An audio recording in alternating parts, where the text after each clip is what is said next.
The Falls Count Everywhere podcast would like to mention our friends at the following. For the most intriguing wrestling stories and info on independent shows in multiple regions, nobody does it like We Talk Wrestling. Subscribe to Facebook's #1 interactive community for professional wrestling today. Pro Wrestling on Tuesdays are a blast with the Wrestle Talk podcast. Join the entire crew every Tuesday at 7 p.m. as they bring their takes on the major circuits, showcase interviews with various indie stars, and news on the #1 fantasy wrestling promotion, the FWWC. Visit them at facebook.com/WrestleTalkPodcast and at WrestleTalkCast on YouTube and X. All of us here show appreciation and love to our first responders, military, and volunteers that help our nation as well as protect and serve us every day. Thank you for all you do. It may be bitter cold outside, but we keep it hot up in here. Tonight we discuss the big moments from the majors this past week, including Saturday night's main event. Plus we talk everything Royal Rumble, including making picks of our own. And this week's featured guest is as tough as they come inside and outside of the ring, who's featured in the Netflix original documentary, Wrestlers. It's OPW and Women of Wrestling superstar, Amazing Maria. All of this is coming your way on episode number 221 of the Falls Count Everywhere podcast.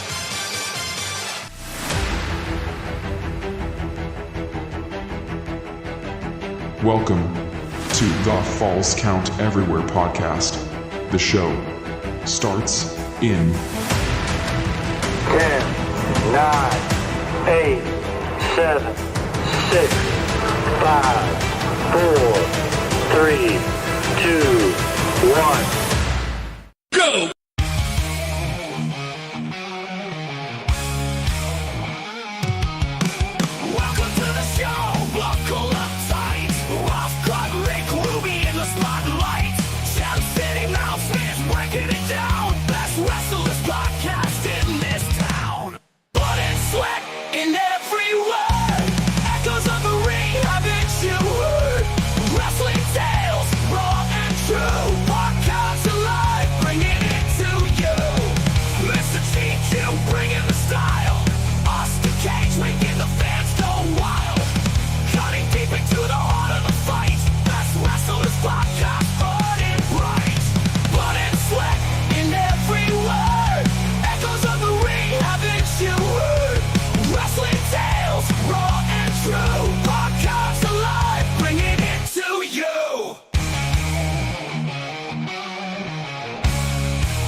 Hey, good evening, everybody. Welcome here to probably the coldest day of the year, but we're still having fun here. It is episode number 221 of the Falls Count Everywhere podcast, and we are here tonight. And conspicuous by their absences, we've got two of our guys out on commission here, one with internet and one that's just tired as all get out. But either way, it's the guys that are working hard to keep this going. It's myself, Rough Cut Rick Ruby, and of course the Gem City Mouse, Zmiz. And we have got a lot of good things coming your way here. But you know, I'll tell you what we got started off here in just a bit. But right after our couple main things that we need to get out of the way, especially what we push for this week, we do have waiting in our green room, of course, is one and only Amazing Maria. And we're going to be having our nice little discussion and interview with her here just momentarily. But Z, man, I tell you, I don't know. This weather, I'll tell you what, I love snow, but to a point, but this was like way overkill. And the forecast said that our area got 10 inches, but my driveway and sidewalks say otherwise. They're like, yeah, fit this guy. We're going to give him like 2 inches more and just make him hurt. It's just really hard to shovel this stuff out of here, man. I can't say for you guys down there in the St. Louis area. Up here in Quincy, we got fluffy stuff. Like you could have vacuumed it up basically if you wanted to, or just blow it off. That's all we did. Like people were out with leaf blowers just blowing off the driveways. It was great. But I know Amazing Maria in the green room said she doesn't like snow. You said you don't like snow and stuff in the cold. we all know Zmiz is all about this weather. I've been outside. We went grocery shopping and stuff yesterday because nobody was at the grocery store, so it was beautiful. It was amazing. Went out to dinner. It was fabulous. I personally like it. So wrong guy. Wow. Yeah, no. I like it to a degree, like I said, but now as I'm dealing with at least a foot of snow and more drifts that are gone higher than that in my driveway, and my snowblower can't handle all of it, so I have to actually take it like a weed whacker, and I have to go over like a top layer to blow it out of the way. You Then have I one of to those set it shovels down. You have the shovel blower, right? Yeah, Man, I got the shovel blower, I but thought about getting one of those. nah, big old boy here don't want to handle anything with the shovel. I don't care if it's how fluffy it is. This is still too much. It's still way too much. No way, man. Absolutely not. But yeah. So guys, we've actually had a decent response to what we decided to do here this upcoming week, because we know that this coming Saturday is the big Royal Rumble, of course, over in the Middle East this year, over in Riyadh, Saudi Arabia, and everything's going to start in the afternoon. I'm pretty pumped for it. I'm pretty pumped for it. I mean, it is what it is, but we're going to be doing Royal Rumble talk in our second half of our show with some other things that we're going to be doing along to kind of keep our tradition here on the show. Like I said, GQ, no matter which Hollywood residence he went to, he couldn't get any decent internet. So, Motel and then 6 is out. Austin Cage just said, basically just gave me the finger and said, I'm going to sleep. So, yeah, he totally just told us to go fly kites. He's like, I'm going to bed. But he's been busting his tail working and getting the house rented out. So good on him. Good on him. Right. So then, of course, like I said, you had we've announced, and of course, our cutoff is now way been off, but we do have a good number of entries for those who have entered in to win their chance to kind of draw numbers with us and to kind of either get bragging rights or maybe we possibly play for more. Depends on who wins. So with that being said, we've announced the contest to enter your name for our T-shirt giveaway. Finally, we're doing it. So we've got everything set up. I think almost set up. Actually, I don't have everything set up. Dude, you know what? I did. Let's go try. No, I did not. Let me go and bring it up because they're gonna be like, I'm looking at something like not there. Okay. I bet actually it's gonna be cold to go fly a kite. I wonder how long it would take for the kite to freeze. That'd be cool. But Jim, I really do think this is good kite weather. Have you felt the breeze out there here lately? Oh my God, no way. Up here in Quincy, it's been blowy, but I'm around cornfields. That's all Zmiz sees. Cornfields. All I know is that tomorrow morning it's going to be, the temperature is going to be -3 degrees Fahrenheit with the wind chill probably about -23. And I'm like, and I know I got to finish this driveway. I got half of it done because my battery got kind of went kaput on me because I couldn't finish it. I got a double driveway that's goes about like 4 slabs, but then I also got a sidewalk and I'm dealing with a foot of snow. Well, so you guys are talkative today. God dang. Yeah, they are. Yeah, they are. Appreciate everyone coming in today. It's a good day. And hey, I called it. I told Evelyn, I'm like, you guys are going to not have school tomorrow.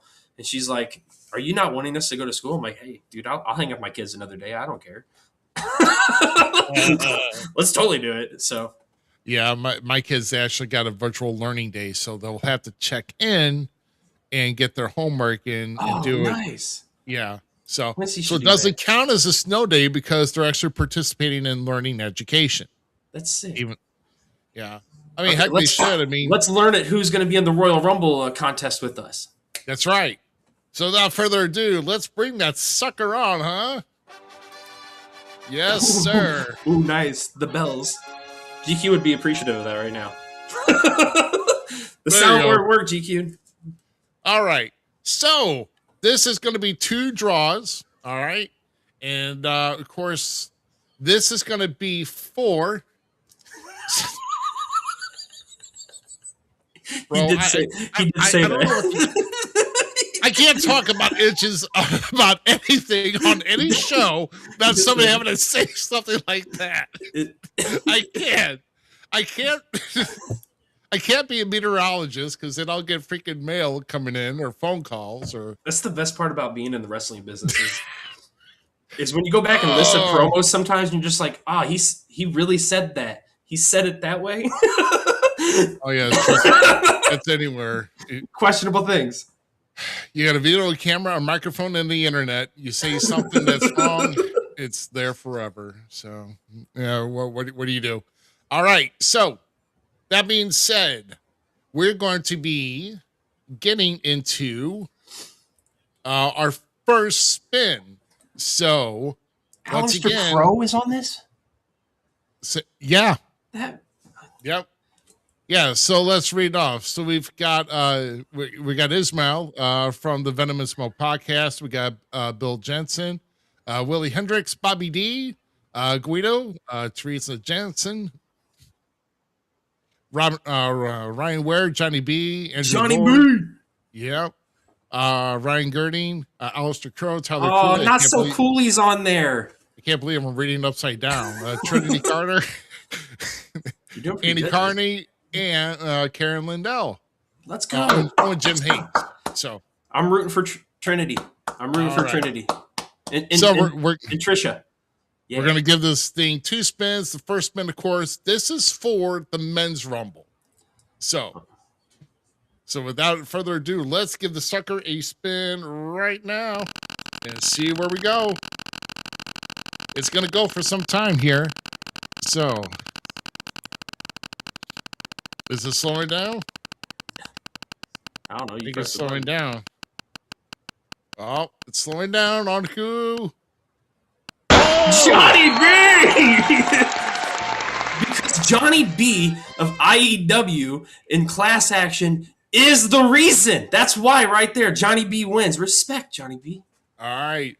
So, Johnny B, you got your choice of Falls Count Everywhere T-shirt, and you're going to be participating in the men's Royal Rumble drawing. So, we've got you down. And let's see. We're going to remove Johnny. Yeah, remove Johnny on it. So this is for the women's Royal Rumble entry, right? Yeah, we're going to shuffle this up a couple times, and then we're going to have our second spin. And then we're going to go and see who's going to be in the women's Royal Rumble drawing. So let's get that sucker another spin. One more time. Everybody's good sports about this, apparently. So here we go. And who is winning this one? Oh, look! Yes! All right, Karen, you win. Your choice of Falls Count Everywhere T-shirt. And fitting, there's a woman who won the draw in the women's Royal Rumble. Beautiful. So, I got to get those fixed here. So, we will definitely be in contact with you guys. And I just got to make my quick notes here, and then we will get that started. Now, we will also, like I said, we'll get into more of the details of that, but at least we got our winners here. So Johnny B or Johnny Banks and Karen Lindell, you are the winners of a Falls Count Everywhere podcast T-shirt and your chance to play in our drawing. Yeah, we will get to that later on. So congratulations to the both of you. And I'm going to hide this sucker because there ain't no reason to, and then we'll have something else later. But so at this time, guys, once again, keep watching here. We're going to be having some more Royal Rumble fun, talk, whatever. But at this time, we've dedicated our time to have our feature guest of the evening. Definitely world travel veteran who's had time not just in the ring but other projects involving wrestling, including one of the most popular documentaries that came out on Netflix when it got released, which was Wrestlers, and she was featured on at least a couple episodes there. So, ladies and gentlemen, without further ado, put your hands together for the one and only amazing Maria. Hey All guys, right, Maria, how you doing? all we're doing like, hey, a funny guy. He's a funny guy. I don't like the snow. Yeah. Oh, well, I'm just so obviously it had to snow up where you're at. I mean, apparently, this weather has impeded your travel arrangements, or at least your show for this weekend. So, how much of the white stuff you got up there? We got about 11 inches Okay, in, yeah, in my area. it's Um, about the same. About the same. yeah, it's crap. It's not cool. I do not like the cold. I do not like the snow. Made my show get canceled on Sunday. I was not a fan. Now the big question is, who are you getting to Oh, remove? that's today. That is today, yeah. Sorry. That is Yeah. a negative. That is a negative side effect to snow. I do agree with that one. Anytime wrestling gets canceled, that is a major bummer. So I'm with you on that one. I can always Yeah. drive in the rain. Yeah. So And I just want to apologize first and foremost because I'm an old lady and it's past my bedtime. So this is what you get. The glasses is out. I can't see. So uh, hello, everybody. yeah. Yeah, but no, it's like you said, it's great to have you. But I guess another question here is, who are you going to get to remove that snow so you can get out and do what the things you need to do? You know, because I'm the only one that can do it right now. So I mean, I I don't know. I've been in my home since Friday night, so I've not gone out. I mean, I'm playing the Hobbit. I'm playing the Cabin Fever. Actually, I'm wanting to stay I'm not in. gonna lie. Same. We had OVW on Thursday, Oh, and we got home Thursday night, and been home ever It's, since. sometimes that's the best part about winter. Sometimes you just need those days where it's just like shut down. I'm good with the snow because who cares? I ain't got nothing going. Like, yeah, we might all have something going on we want to, but god dang it, sometimes we just need to slow down, and that's what these days remind me of, and that's one of the reasons I love winter.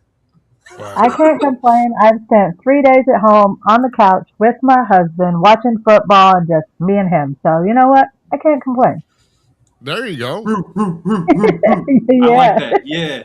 Yeah, if you don't need to go outside, then don't, or if you don't need to go on the road, don't. That's why I was running like hell to get everything I needed Friday during the day. I mean, I dropped like about 225 in groceries, got back home because I don't I didn't know talk what I was about our gonna do. grocery bill. Whew. Yeah. But it has given me the opportunity because I always cook the same things. Like I cook at home all the time. Like neither one of us are fans of eating out. We hate fast food. So if we do go out, we're at like a restaurant, Yeah. dropping a bunch of money. So my husband's Puerto Rican, so he loves authentic food. And then I'm a Southern girl, so I cook, country. I'm countrified. I cook that country food. So, um, this weekend has given me an opportunity to like just sit home and like look up recipes and cook new things. So I like made a homemade chicken pot pie tonight for dinner. So Oh, gosh, I yeah, love those. I Usually yeah. love I'm the those. one Fried doing the pork cooking chops around the and house, but gravy yesterday. So the wife made chili tonight for us. She made chili, and then I made a like cornbread with it's a loaded cornbread to go with it. oh So yeah, yeah, that sounds Loaded corn. delicious. What's in loaded cornbread? Well, it so depends, right? Do you do like jalapenos, onions, corn? yeah. So Oh, you take a sweet canned corn. jalapenos. Oh So man. like Oh, sweet cream of corn, right? The creamy Yep. corn like oh, one. You oh, pour that cream. in there, Oh, cream corn. I shred some butter into it to give it more fluff, more goody. Yep. Two things of Jiffy, 2 eggs. Stir that baby up in there. Throw in there some shredded cheese in it, some jalapenos, some maybe a little onion in there. Spice it up, Bake Yes. that baby. You get your sweet and your spicy all in Yeah, one. It's so and good. then when you're done, you grate up another because I don't use like spreadable butter. I'm using true stick butter. Like I don't want all that preservative BS, right? So you Right? grate that butter back up on the top once you get it done, so it melts, and you pour honey over it and let that all soak in together. And oh, dude, I'll make a cornbread that make you have a face gasm. It would blow a load, and I meant every Oh, word I just said. and you're not even from the South. Where did you come up with that? My dear, I got soul. That's Okay. yeah. Oh my God. Face gasm. Wow. I grew up with cookers. My dad was a chef. My mom, farm raised, country girl, knew how to cook. So my grandmother knew how to cook. Yeah, I was raised to cook. That's why I'm a stay at home dad. My wife Farm loves the raised and crap out of me. country fed. That's right. Damn straight, dude. Yeah. Damn. Wow. You already I already had like a quick dinner. You're all making me hungry. Dude, I want more of that cornbread. Dang, boy, I'll tell you. I lost where I was. Okay, here we go. Yeah, I know. We've got a lot of guys chatting in here. So, guys, like I said, any type of comments or anything that you have for our guests, just throw them up in here. We will definitely get to them when we can. But I know we got a good set of questions here for you. You know, like I said, and That's a good one. I want to hold on to that one. it's crazy how, I mean, obviously you started your journey like what in your early 20s, mid 20s. So, technically late 20. I didn't start wrestling until I was 30, Yikes. but I started like in the wrestling business a few years earlier as a photographer. So I started out as a photographer in the business. Wow. Okay. So you started out in the business. So that's interesting. So I mean, obviously we've had some famous, people starting out as photographers and then end up being more. Of course, one of them being Paul Heyman. And of course there's others too. I think Cornette was one too, I think. Yeah, I think Cornette, not mistaken, was a photographer. Yeah, I think so. Yeah, I thought so. So obviously you were involved in the business somehow. You're taking photographs. So what would inspire you to drop the camera and then get involved with the business? And was there any wrestlers that inspired you to make that decision to start training to compete inside the ring? So I always wanted to be a professional wrestler.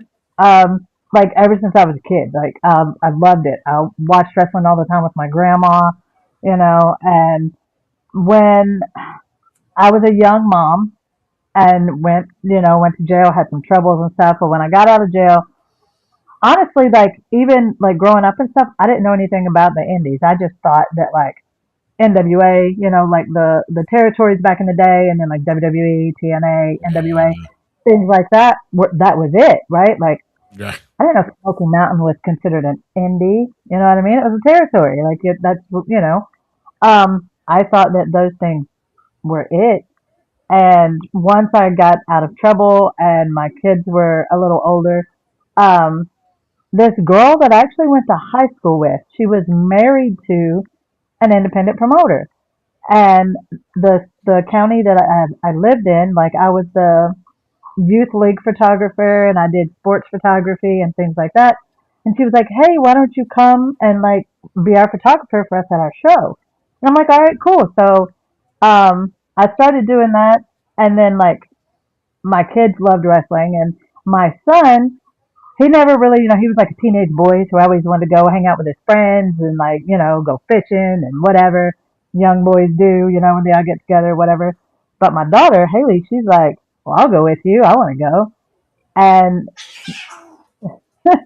she's like, one day, we're there, and she's like, Sorry. "Mom, you might as well just train. You want to do this."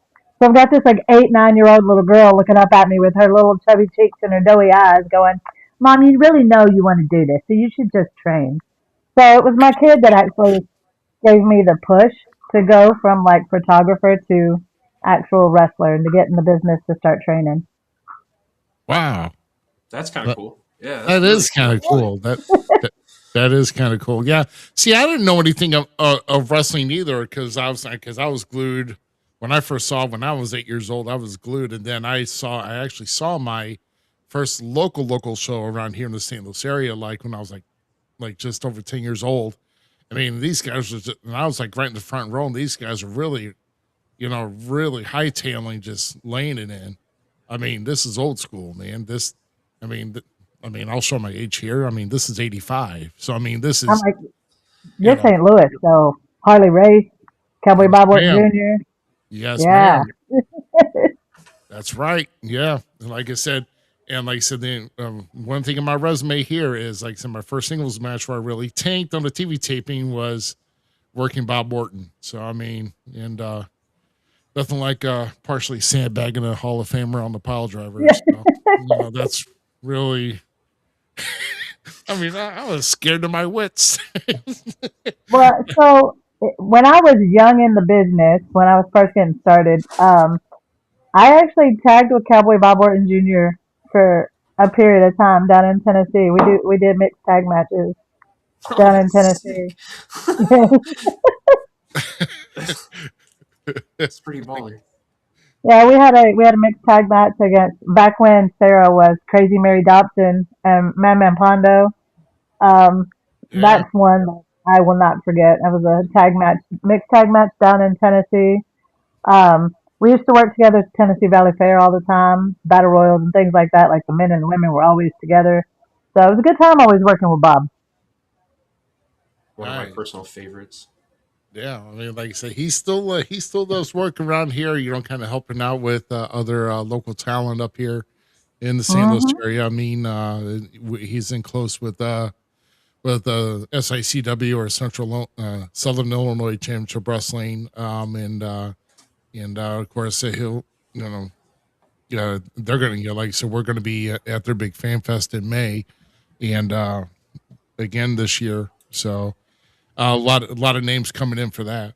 So, I think let's see. I'm going to go and tag out to you here for your next one here because we're getting a little more how you got started here, but we're going to be going through like various phases of your career.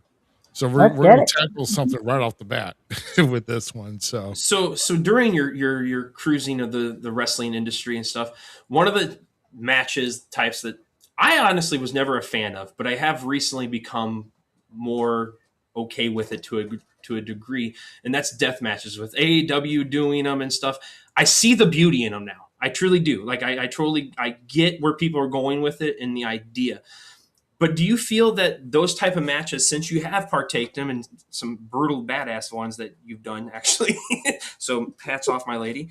But how much of that is actually family friendly, or where is the crossing the line of that kind of thing? Because like I said, the women in AEW, they sold me on a really good one. Hangman and Swerve Strickland sold me on an amazing one. There's other ones on the indie scene too that have been like, okay, that I see the beauty in it, but is it the mainstream as it should be?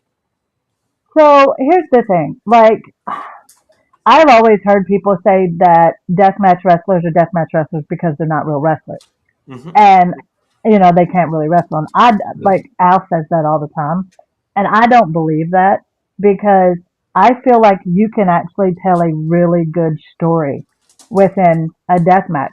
And if you can tell like, it's not about just going out and smashing people with things, and then trying to win or whatever. Like, if you can tell a good story, a death match can be a beautiful thing. And like, I had a death match one time with Eric Ryan, and it was like Eric's last match before, I don't know if you guys know who he is, but he's phenomenal. He's a phenomenal death match wrestler. He's a phenomenal wrestler in general. And he had to have hand surgery on both of his hands, and I had to have knee replacement surgery. And so he was my second to last match before my knee replacement surgery, and I was his last match before his hand surgery.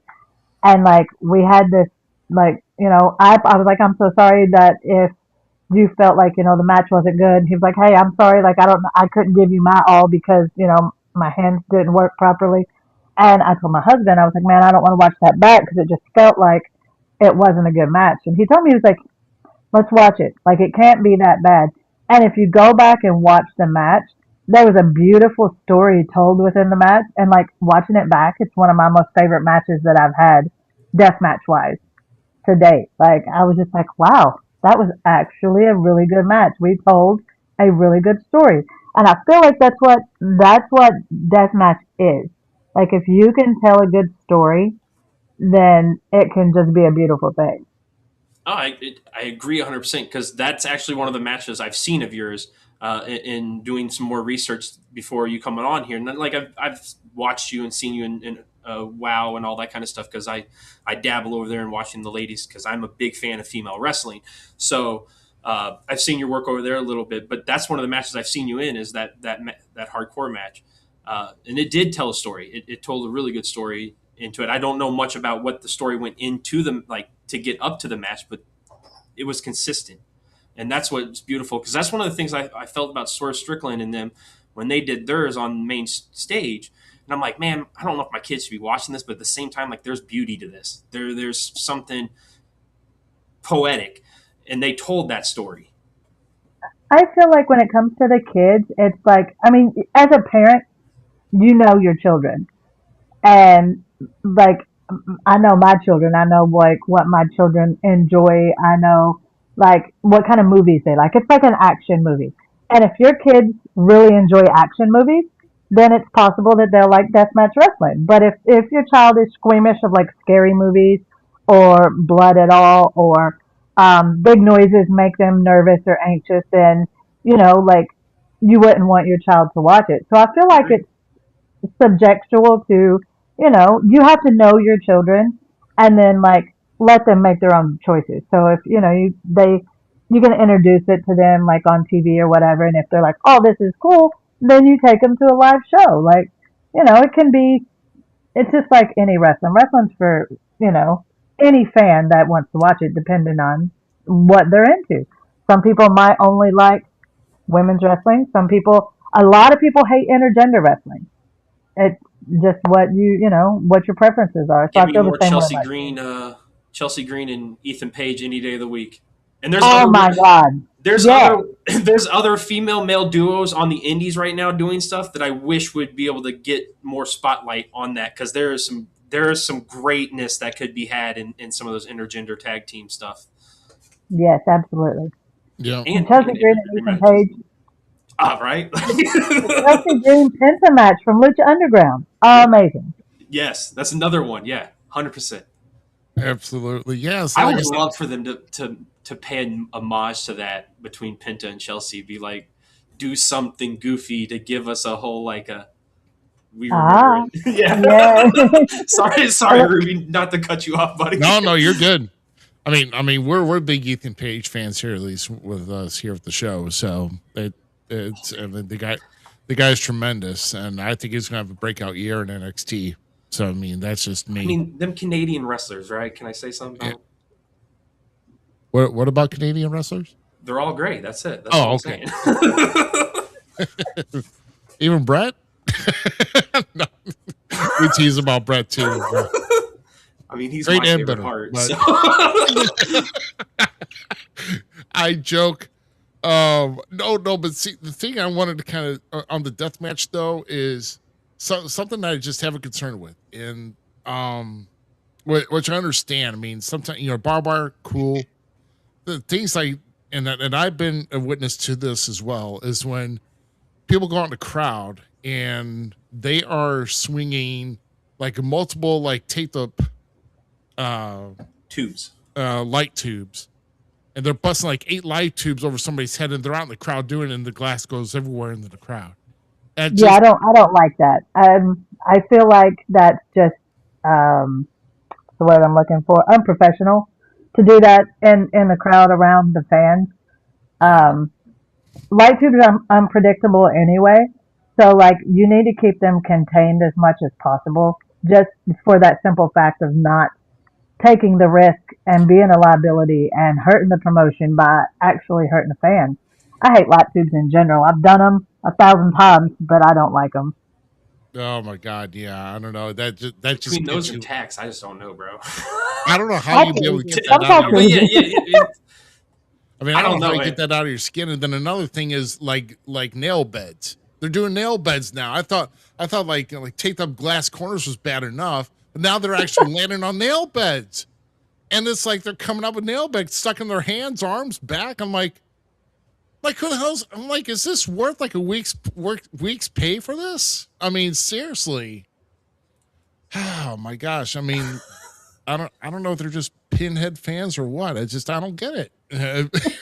You know, I don't know. With me, and like I said, I'm going to be coming upon 30 years being active in the business come April. So I mean, I've seen my share of stuff, and it's just I'm seeing that. I'm like that's just a safe to me. I mean, not only it's unprofessional to me, it's more of a safety concern for the people who paid to see the show and to see the guys and girls get in the ring and compete. There's barriers for a reason because they don't want nothing going beyond the barrier. Glass can get beyond the barrier. Before we move on, because we did pass another gym. Yeah, I want to. Yeah, good. Thank you, sir. But yes. this one's really good because of this conversation. Has there ever been a match that you had to get ready for that you were truly actually nervous for? Oh, man. So in 2018, I won Prince of Death, right? The deathmatch tournament. And so when you win Prince of Death, you automatically get to go into King of Death. And I'm like, I drew John Wayne Murdoch and Devin Moore in match 1 of King of Death. I'm like, I'm going to die. I'm going to die. You know? Yeah, those guys are pretty. I got a couple of buddies that do, like I said, there's some of the guys. I started in 2018, and I had that as a fan coming in that I wasn't a deathmatch fan. So I was looking at it from the fan perspective, kids, all that kind of stuff. Just doesn't seem right. But the more I've learned from some of the guys that do it and have the respect for it, and then learn that kind of respect. So not only like the professional wrestling level, but there's a different level of respect for that kind of world, in my opinion. And some of those guys have changed my mind. And then some of the guys, like I said, that's doing it on the bigger stages that are like, okay, I see where this could be potentially done very right, or where it's done over too much to a degree. But you had some cool ones that I liked, so I just wanted to pay some respect to that. Well, thank you. I appreciate that. I've had some favorites. I did, Shotzi and I did a thumbtack one at Gathering of the Juggalos in Indiana when they had the gathering in Indiana. And that's probably one of my favorites just because it was with Shotzi and I love her. Like, I wrestled her so many times. And, it's going to be funny as somebody that's not the biggest fan of her. I thought that's one of her best matches. I enjoyed it. I saw who I'm not a fan of Shotzi in the WWE world. She lost her charm to me. Shotzi, she lost her charm. So down in the other world, in the indies and stuff, I get her. You get the understanding of her. But go ahead. Sorry, I didn't mean to cut you off. I just think it's funny. I was just saying, like, that was probably one of my funnest death matches. It was a thumbtack death match, that I've been in. So, like, I've had a lot of fun ones. JCW is a hidden gem out there for people. It really is right now. They've been pushing out some. I hate that I say this, but Vince Russo has been doing some pretty damn good work down there with creative. we just filmed 4 shows, 2 in Denver, 2 in Albuquerque this past weekend, and yeah, it's a lot of fun. It's a lot of fun working there. I've worked for JCW since 2014, so just being back in the fold with them and being able to do that with my kid, man, it's insane. I love it. Absolutely. Where was it? Okay. So getting on to, I guess, kind of the normal style of our with wrestling, apparently you've got a long history with OVW, Ohio Valley Wrestling. Been there since 2012. Yeah. And throughout that tenure there, you've managed to win their women's championships on 6 different occasions.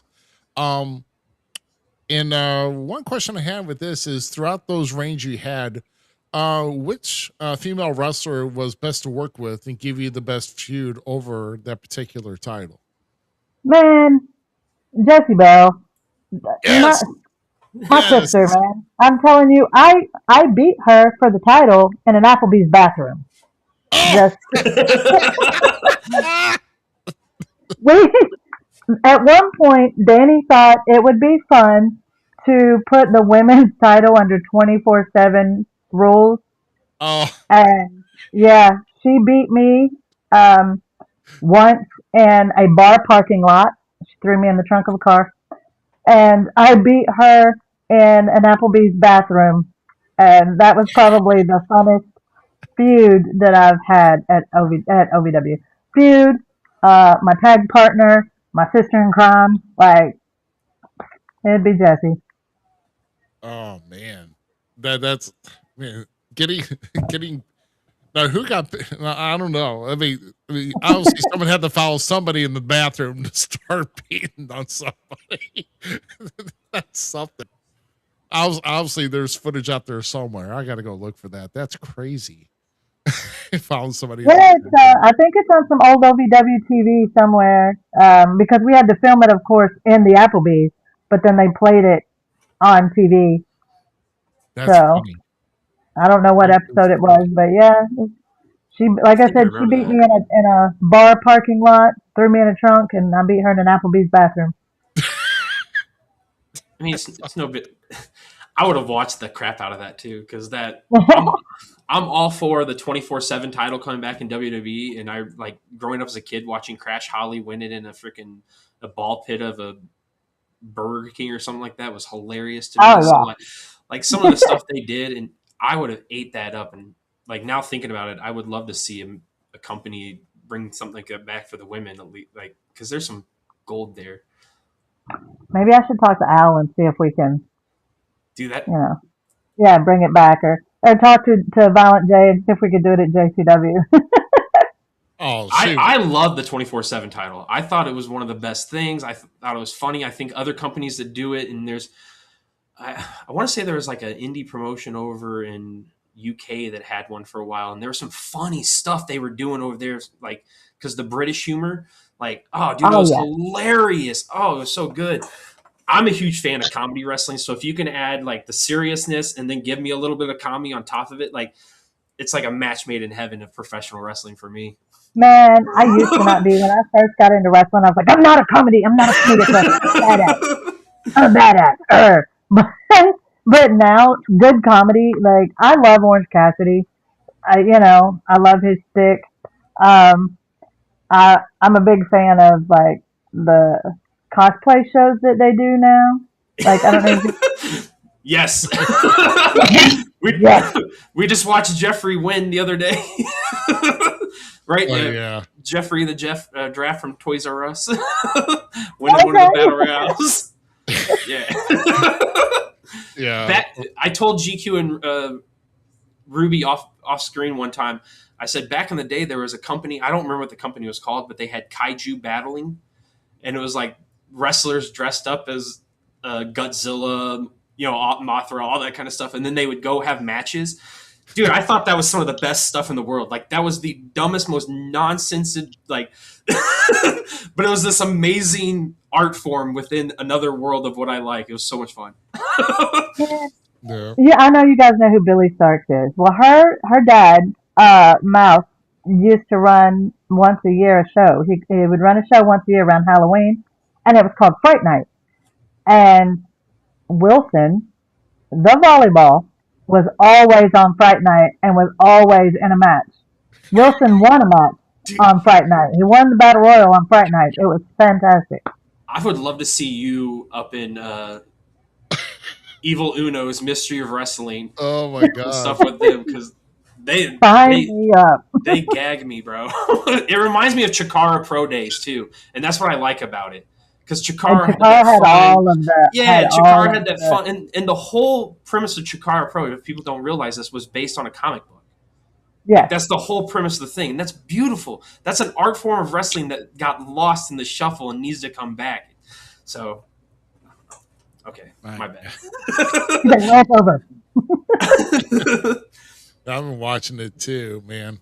So I don't know. Some of that I just have to laugh at.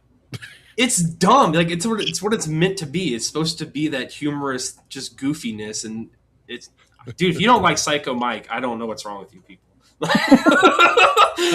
I just like the fact the referee gets involved in the match. He takes a move, and then he's getting pinned, and he counts his own pin, and he kicks out. Oh my god, I love it.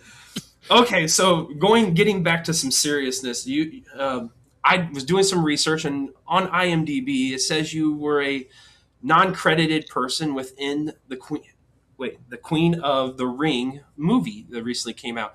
So with how the movie depicted old school female wrestling, and then how wrestling is being depicted now in this beautiful light and this gorgeous, what do you think you've done to merge those two worlds and progress the women's of wrestling? Because you've done a lot. You've done a lot of good for women's wrestling, and you continue to do that with training. What other things do you want to add to it to make it flourish more? Because I'm all here for it. Like, some of the females were the reason I watched wrestling back when I was a kid too. Man, so first of all, being in the movie was fantastic. Like, I was the one that took the suplex from Mickey James in the little training scene, which was really cool. Yeah, Mickey was like, they were like, she comes up, she's like, they want me to give somebody a move. These are all actresses. I was like, I got you. You know, so we do the little training scene or whatever, and it was just really cool. And then me and my husband was in it as well, and we got to do like a jazz club scene where we got to dance by Emily Bett Ricker was her, and Bill was professing their love for each other. So we were like right there beside them and listening to the lines and things. So that was really cool. But as far as your question, like, man, all I want to do is leave wrestling better than I found it.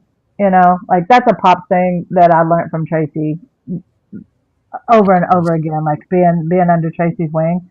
But just to be able to help the girls,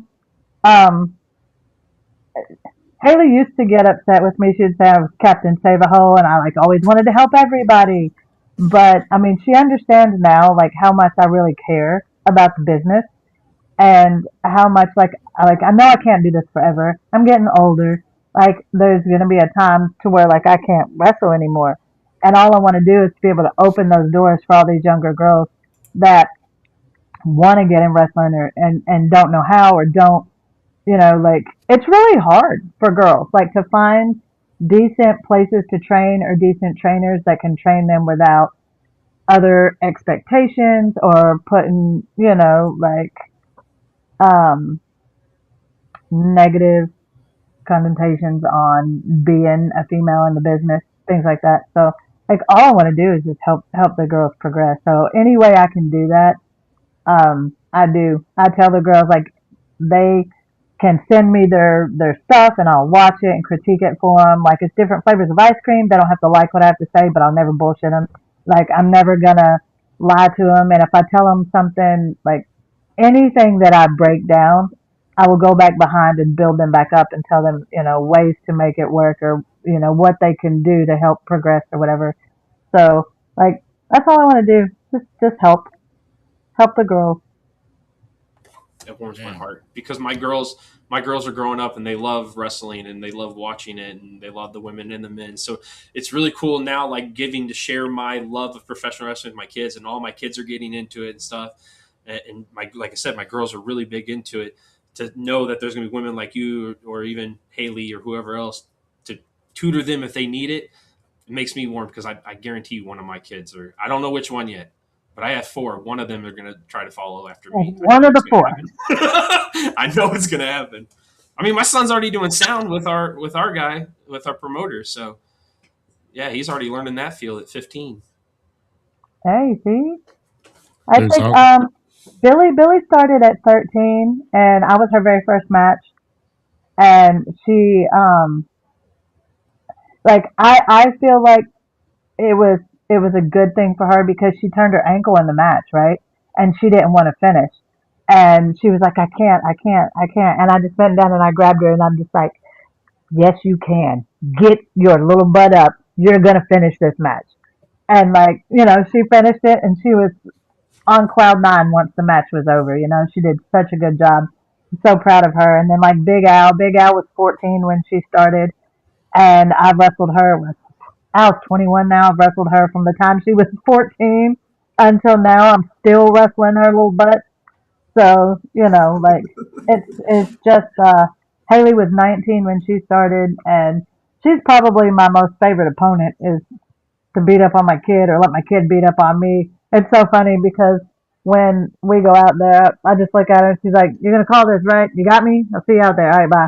And then like we don't discuss anything or talk about anything. We just go in the ring and make magic happen or do what we do. So you know, I don't know. I like it. This is something that had my heart from the time I was a little girl. Beautiful. Beautiful. Nice. Yeah, I mean that it's great because I'm hearing you talk because I almost feel that I'm almost at the point in my life where I may be done. I don't know, maybe in a couple years or so, and like so, all I wanted to do was help. Of course, I wanted to be all I could, but now it's like I'm seeing a younger generation come up, and there's anything I could pass down or help anybody, that's what I want to do. And that's really the only right thing to do in this business. I mean, if you got a good level head in this business, that's what you want to do. So, I mean, to hear that, is always a refreshing thing to hear, in any point. So, but yeah, I mean, that's awesome. I mean, yeah, Billy started at 13. Billy Starks. Yeah, Wow. she sure did. Right across, right across the bridge here in Indiana, a 13-year-old little girl with blue hair coming in, wanting to wrestle. Yeah, and she's making strides now, ain't she? So Doing great. So proud of her. yeah, absolutely. So we got to talking about Queen of the Ring. Of course, that's a silver screen. Now we're going to talk about going onto the streaming platform here in regards to one of the most talked about documentaries when it did come out on Netflix, which was Wrestlers. Of course, you spend quite a bit amount of time in front of the camera, and Every episode. Whew, I didn't expect that when it came out. right. So I guess with this here is I guess this is going to be kind of a vague question here, but how long did it take the crew to get all of your footage? Because obviously you were in every episode. So I mean, did you have to be there like every day? And did it Oh my ever gosh. impose on your personal time just to spend away? Because they're wanting to kind of get you like when you're not busy with something like, oh, what are they doing on their day off? Well, let's just kind of zoom in on them. And it's like, man, I don't know Man, if I they can were do that. always there. Oh my So God. they filmed for 3 months, from the end of May till the big one at the end of August, right? Right. And they filmed over 1,000 hours of footage God, from Lord. between everybody, yeah. And like, so during that time for 2 weeks, Haley and I had to leave and go to WoW. They even came to California and filmed, which they showed a little bit of that in Yeah. the documentary. But um, they didn't come to California. They're actually based out of California. BBC is and Netflix both right there in LA. So Yeah, imagine that. um, yeah, they sent one of the executive producers and a film crew over to film stuff while the other crew was in Louisville filming stuff. And then like the day that we got back from WoW, like I hadn't even like I had just walked out of the airport and got in. My husband had picked me up, and my phone rang. Excuse me, and it was them, and they were like, "Hey, are you back yet? Have you landed? Do you want to like? Can we come over? Can we come and film? Can we come to your house?" And my husband looked at me and he goes, "I just need today. You've been gone 2 weeks. Just wanted to be Just with my wife. yeah." And so he's like, and I tell them, I'm like, "Hey, like I just landed. I'm really, like it's been a really long 2 weeks. I just saw you guys yesterday in Cali. Like, can we do this tomorrow?" And they're like, "Okay." And it's so funny because we had all these plans. We were gonna, spend the afternoon together. We came home, took my luggage in. We sat down in like we have a sectional couch and like the love seat part the two recliners. We sit down and he sits down on my side with me and we fall asleep. Now this is at like 3 o'clock in the afternoon, 3:30 or so. We wake up at like 6. We go have dinner and then we come back home and we go right back to bed. Like that was but it was the best because I just got to spend, like all of our plans. We did none of it. We literally just sat down and slept together in the recliner. Woke up, went had dinner, came home, went to bed. That's Guys, beautiful. I can't tell you how many times me and my wife do that. It's like, you want to do, what do you want to do? I don't know. Let's just go out and eat, figure it out. And then we're like, let's just go home. Let's just go home. That's what we do. Oh shoot. That is insane of like 1,000 hours. And they have, I They mean, I don't cut know. it down to 7 hours. Yeah, they Yeah, cut it down to like 7 episodes. That yeah. is insane. It's like, And they have enough footage, like the footage that they didn't show, like they could make 2 or 3 more series literally off the footage that they filmed, even off of different people, because they filmed yeah, footage of like 10 of us, but then when the series came out, they only showcased like 4 or 5 of us. You know what I Yeah. mean? So they could literally do a whole nother series off of the other people that they filmed when they were filming that 1,000 hours of footage. I would be no, down for that a is second season of just another like 3 or 4 guys in Grells. Yeah, like I- it would be great. on another You perspective, I think it's a beautiful thing. I thought that show was tremendous. Um, it- I've always been a fan of OVW because I remember when I first was introduced to OVW, that's when the Leviathan, Randy Orton, and all those guys were down there for that time period, or Dave Bautista for the people that don't know. And then I am a Miz Mark, so I'm 100% a Miz Mark. And when he actually finally went into OVW and did his transitions from Real Road Rule stuff to doing actual professional wrestling all the time, I was right there, like, let's go. That's my dude. And, yeah. So OVW's had a very special place in my heart because it's one of those companies I feel like I grew up kind of with because the internet at the same time, they post Thursday afternoons. I'd be at school watching back in, 2000. I graduated in Well, 05. So, yeah. it's really cool because even like Cody Rhodes and CM Punk, because they were at Yeah. OVW, and Cody, every chance he gets, like he always puts over his time at OVW, and it's just really sweet because like it meant something to him, and it kills me because people say like OVW doesn't mean anything anymore, and I'm like, what do you mean? Like we still make stars to this day. Do you know how many people have came out of OVW in the past couple of years that have been signed to AEW, WOW, NWA? Like it's OVW is still very much a prominent promotion. I mean, I believe it deserves the moniker the Harvard of professional wrestling. I stand by that 100%. I mean, one of my mentors wrestles down there now, and that's Brandon Espinoza. So I can't speak highly enough of what that place allows me, and as a newer comer to the world, I get to learn through him, and maybe one day I get to go down there. But Are it's you a cool part of the thing. dysfunction? Hey, I can't say that on TV. I'm liable with contracts and whatnot, NDAs. So we can't get into that Nice. information. But no, it is a cool thing. And like I said, OVW continues to produce. And Al Snow I was a mark for him too when back in the Attitude Era. So who doesn't like chanting head when they're 15? So. I know, right? Come on. So within the professional wrestling world, we see a lot of second generational wrestlers, seeing third generational wrestlers, and a lot of it, you don't see mother-daughter duos, or a lot of the second generational women are just now starting to hit the bricks and going.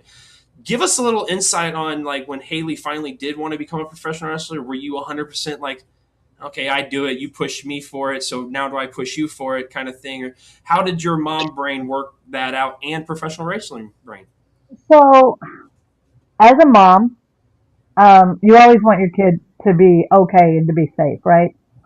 And so the day I got the call, my daughter called me and she was like, Mom, I just got robbed. They kicked in the door, came in, and they held a gun to me, and they held a gun to Zayden. Like, I want out of here, right? So she calls me and she tells me these things, and I'm just like, she's like, I don't know what I'm gonna do. I need to move out of where I am. And I told her, I was like, well, I think it would be best for you to come here. There's plenty of opportunities here. There's plenty of, jobs here.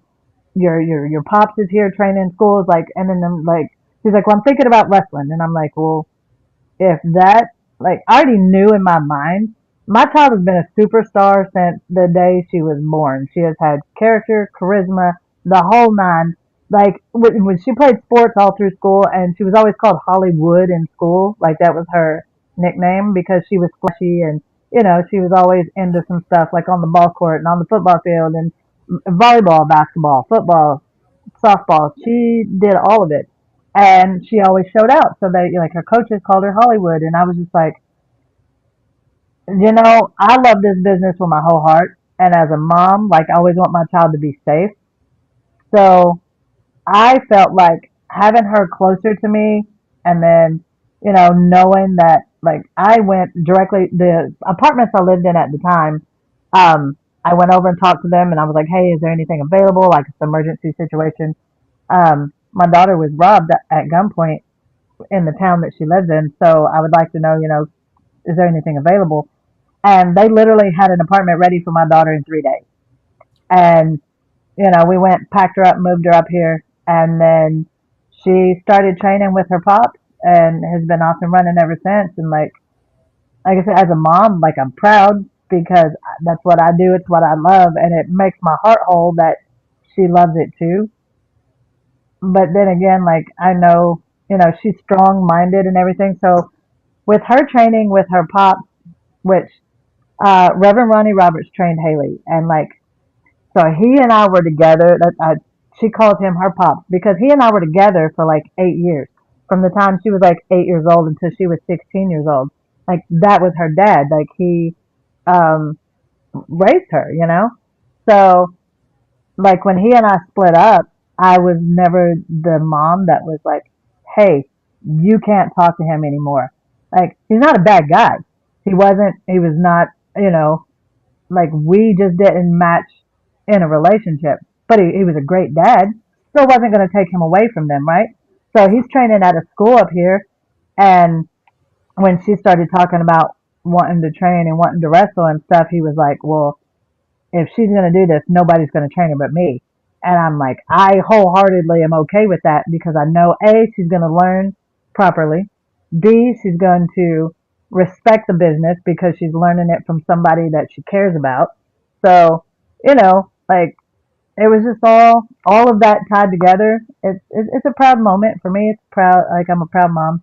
I can't say enough how proud I am of her. That's awesome. That's really cool.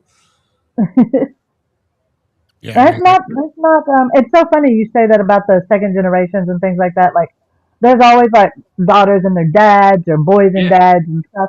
Like, there's not many females that are mother-daughter. Like, you got Baby Doll and Samantha, but Baby Doll had already retired once Samantha started wrestling, you know what I mean? So they've done some signings and stuff together. And then you have Paige and Soraya, and they only, like, tagged a couple of times together over here at Shimmer. Of course, they obviously worked together in the UK, but, they weren't never signed to a major contract or anything together. So Haley and I are literally the first mother-daughter to ever sign a contract to a company. And, like, I hold that really high in my heart, you know what I mean? Because we did that. We did that together to sign with Wild Women of Wrestling and to be the first ever mother-daughter world tag team champions together on a syndicated TV program. Like, it's pretty cool. It's pretty cool for me. It's an awesome achievement for you guys. And it's a cool thing because, just seeing the second generation wrestlers pop out and stuff, and how well some have done, how well some haven't done. But to see you and your daughter work so well together, because the one match in OVW, you guys beat the tar out of each other, like because you guys did. You beat the living crap out of each other, and that's one of them that was showcased on Wrestlers on Netflix and stuff. I had to go back and find that match. Like my son and I sat there and watched it, and we're like, this is amazing. So, because my 15-year-old and I get to do that, and that's one of my favorite things is getting to go back and watch old wrestling stuff, things that got me into the business.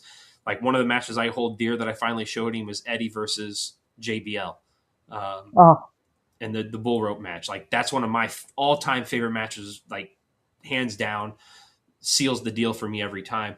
And we watched it, and he's like, holy cow, this is fantastic. I'm like, yeah, you're going to find matches like this from all levels of wrestling that you're going to be like, that match stays, put it in the book kind of thing. So it's a really cool thing. If you ever want to show them some good stuff, like from an independent, go to IWTV and pull up IWA Mid-South, the Ted Petty Invitational 2004. Yes, ma'am. Yes, That's all I'm going to say. You can message me after you pull that up and you see that list of participants and watch those matches. Man, you might have to message Ruby or message me and tell me, because I have a bad memory but I love watching. So people send me stuff all the time, and I love watching any match. I don't care which one it is. You give me I tell people all the time, if they want to see some real wrestling and some real, like I'm talking Chris Hero, AJ Styles, Samoa Joe, like Ted Petty Invitational 2004. Phenomenal. Yeah. Hey, Chad, did you get that? One of you guys need to send that. Tyler Cooley, be cool for once and send me that, like so I remember. I'm just kidding. That's Tyler. That's so I work for Illinois Elite Wrestling here in the Illinois scene, and that's our ring announcer. So I'm a commentator. He's a ring announcer. Oh my gosh! And IWTV has numerous. Yeah, there's so much. Oh there. Yeah, it's a beautiful, so beautiful place. Yeah, that can easily replace the new junk that they put on the freaking networks today. I have that network. Yeah. I need somebody to remember what she just said. That's all. I'm gonna have to like go back and watch this. Don't worry, I got. She said it 3 times now. I'll be able to find it. Of course, you can go to YouTube after the show's over and you can watch the replay. That's what I just said, Ruby. That's what I just said. Give her your question, man. Making fun of me. I was giving you a replay of the replay. So, oh my gosh! So, I guess one light question I have, and then I'm going to get to one of the other questions in here. But you, like I said, you mentioned having a knee replacement. So that was maybe about 4 or 5 years back. You had that? 2021. Yeah. December 2021. Yeah. Yeah. So after obviously that takes a long time to rehab and trying to build your strength back and everything else. So, I've heard about it because trust me, it's my left knee is about, like I said, meniscus is about gone, about 60% of my knee. But after you had your rehab and everything else, did you have any intention to go back in the ring at all, or did you want to hang it up? All right, so I was supposed to go to WOW in 2019, and I tore my ACL. Okay. Oh, God, yeah. So I had ACL surgery in 2019. I was supposed to go to WOW once it was healed and everything was good in 2020. The pandemic happened. The world shut down. Right. So, in 2021, I had my knee replacement, right? And then I had my knee replacement in December 2021, and I was hit up in March of 2022 to go to WOW again in 2022. Oh. And in my mind, I'm like, oh my God, this is the third strike. If I don't go, 3 times you're out, right? So, I was hit up and they were like, hey, we want to bring you in. And I said nothing about my knee replacement. I was just like, oh my God, I want to go to WOW. I want to go to WOW. I want to go to WOW. And Jessie Bell was like, hey, like she knew, right? Because she's my tag partner, my sister. And I'm just like, she's like, are you going to be okay? You going to be good? And I was like, I'm going to make it work. And she goes, well, they're bringing you and Haley in together as a tag team. So do you think you can fake it till you make it, basically? I was like, well, I'll fake it till I make it. You know what I mean? And I had, June 24th I had a match because I was scheduled to leave to go to LA in July. So I had a match at an indie show on June 24th, 2022 to see if I was going to be able to get through being able to go to WoW and wrestle on this new knee. So I had this knee replacement December 21st in 2021. I had my very first match back in the ring June 24th, 2022. So at that point, it never, like, none of the time, it never crossed my mind that this was it, I'm done. I was like, no, this is my third time. WoW wants me. I'm going. And I told my husband, he's like, I'm like, hey, manage me in this match. Like, that way, if anything happens, we can cover it, whatever. And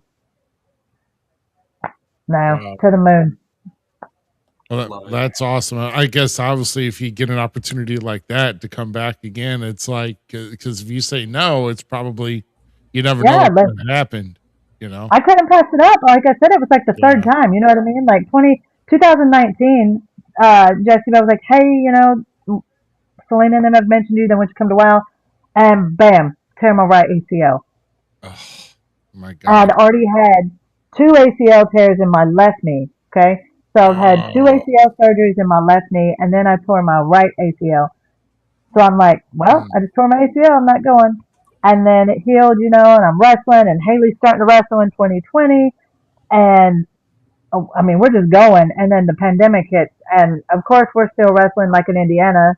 We could wrestle with like 25 people. Like, that's all we could have in or whatever. Kentucky completely shut down. So OVW came over to the arena, and we were filming TV in the arena to keep OVW from shutting down in Indiana. But the rest of the world shut down. So WoW shut down. WoW was filmed in LA, and LA is one of the biggest, Right. Oh no, we got to close the world. So, and then when I was like, all right, I'm going to get my knee surgery. I'm going to get my knee replaced because I tore my left ACL for the third time. And my doctor was like, you're just going to keep tearing your ACL. Like, your meniscus is gone. You have no cartilage in your knee. Like, we don't never do knee replacements until you're like 45 or 50 years old. And here I am, I don't know, 39 or 40 years old. And he's like, we got to do it. He had wanted to do it when I was 35, but kept pushing it off because all the cartilage was gone in my knee. And that's what kept tearing my ACL. So, I was just like, all right, so 2021, I did the knee replacement. And then sure enough, 2022, like 3 months into recovery, I get the call and they're like, hey, we're going to start filming in July and we want to bring you in. Here's your contract. If you could read it over, sign it, send it back. Here's Haley's contract. Have her read it over, sign it, send it back. And I'm just like, I'm looking at my legs, scar freshly healed. And I'm like, well, I'm going to WoW. Like, I'm not going to turn it down. I'm not going to say no. So, wow. That's how that went down. Ooh. Holy smokes. I mean that's bad insane. I mean, yeah, I know. I mean, to keep pushing for an opportunity like that, and like you say, you've done some good work in WoW. I love the at least I love the gimmick that you and what Jesse did and what Haley did. I mean, I guess from Tennessee. Yeah, we got to do something with that accent. So what can we do? So at least they found something really good to kind of match up with that. So One of the reasons I like WoW so much is because it has that old '80s feel of like how everybody has to be like a career type wrestling thing, and that's what I enjoy about. Yeah, like that's what like everybody has to be a character, and they Yeah, want, and then what they try to do is give you a character that's kind of based on real life, but not like because they own the rights to everything, so it's not like they want your indie character. hmm And my dad is a truck driver. He was a professional truck driver for over 25 years. And they caught wind of that and they were like, oh, well, your dad's a truck driver. We're going to make you a truck driver. it's gonna run in the family now. That's funny. So, but I loved it because I got to go out there and use trucker turns. I went, breaker, breaker, Blasco Theater. Y'all got your ears on? And the crowd was just like, yeah, that's so awesome. And I'm like, I can't believe this shit worked. That's awesome. Oh shoot. I'm gonna let there was one I wanted to get back here. So real quick before Z does his next one here. Talking about Tyler Cooley here, I wanted to point this out because, like I say, if you're with the helpfulness with new people coming in, Tyler's fairly new within a few years, a couple years, whatever. And he's asking, do you have any advice for any newcomers that maybe have had a little bit of a rough start into the business? Man, so I feel like everybody has a rough start in the beginning. So my main thing is to make sure that you just go to a credible school. There's so much crap out there, for lack of a better term. Like, get good training and have an open mind. Like, the biggest thing is everybody might get a bad taste because they didn't get a good start, or maybe like where they started out, things are kind of rough or whatnot. But it's just like keep your head on straight, get your head in the game, and have an open mind. Keep your ears open, and don't be a yeah butter. You know what I mean? Like being a yeah butter will get you so like people just these days will just turn their head. Like you don't have to take everything that someone says to heart, but you don't have to yeah but either. All you just listen. You can listen and you can pull the parts that pertain to you and that you feel like might work for you and let that other stuff flow out.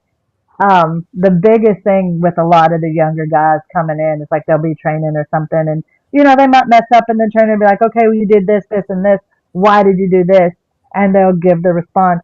And then the trainer will say, okay, well, I feel like you should have done this. And then they go, yeah, but I did it because, or yeah, but this is what works for me.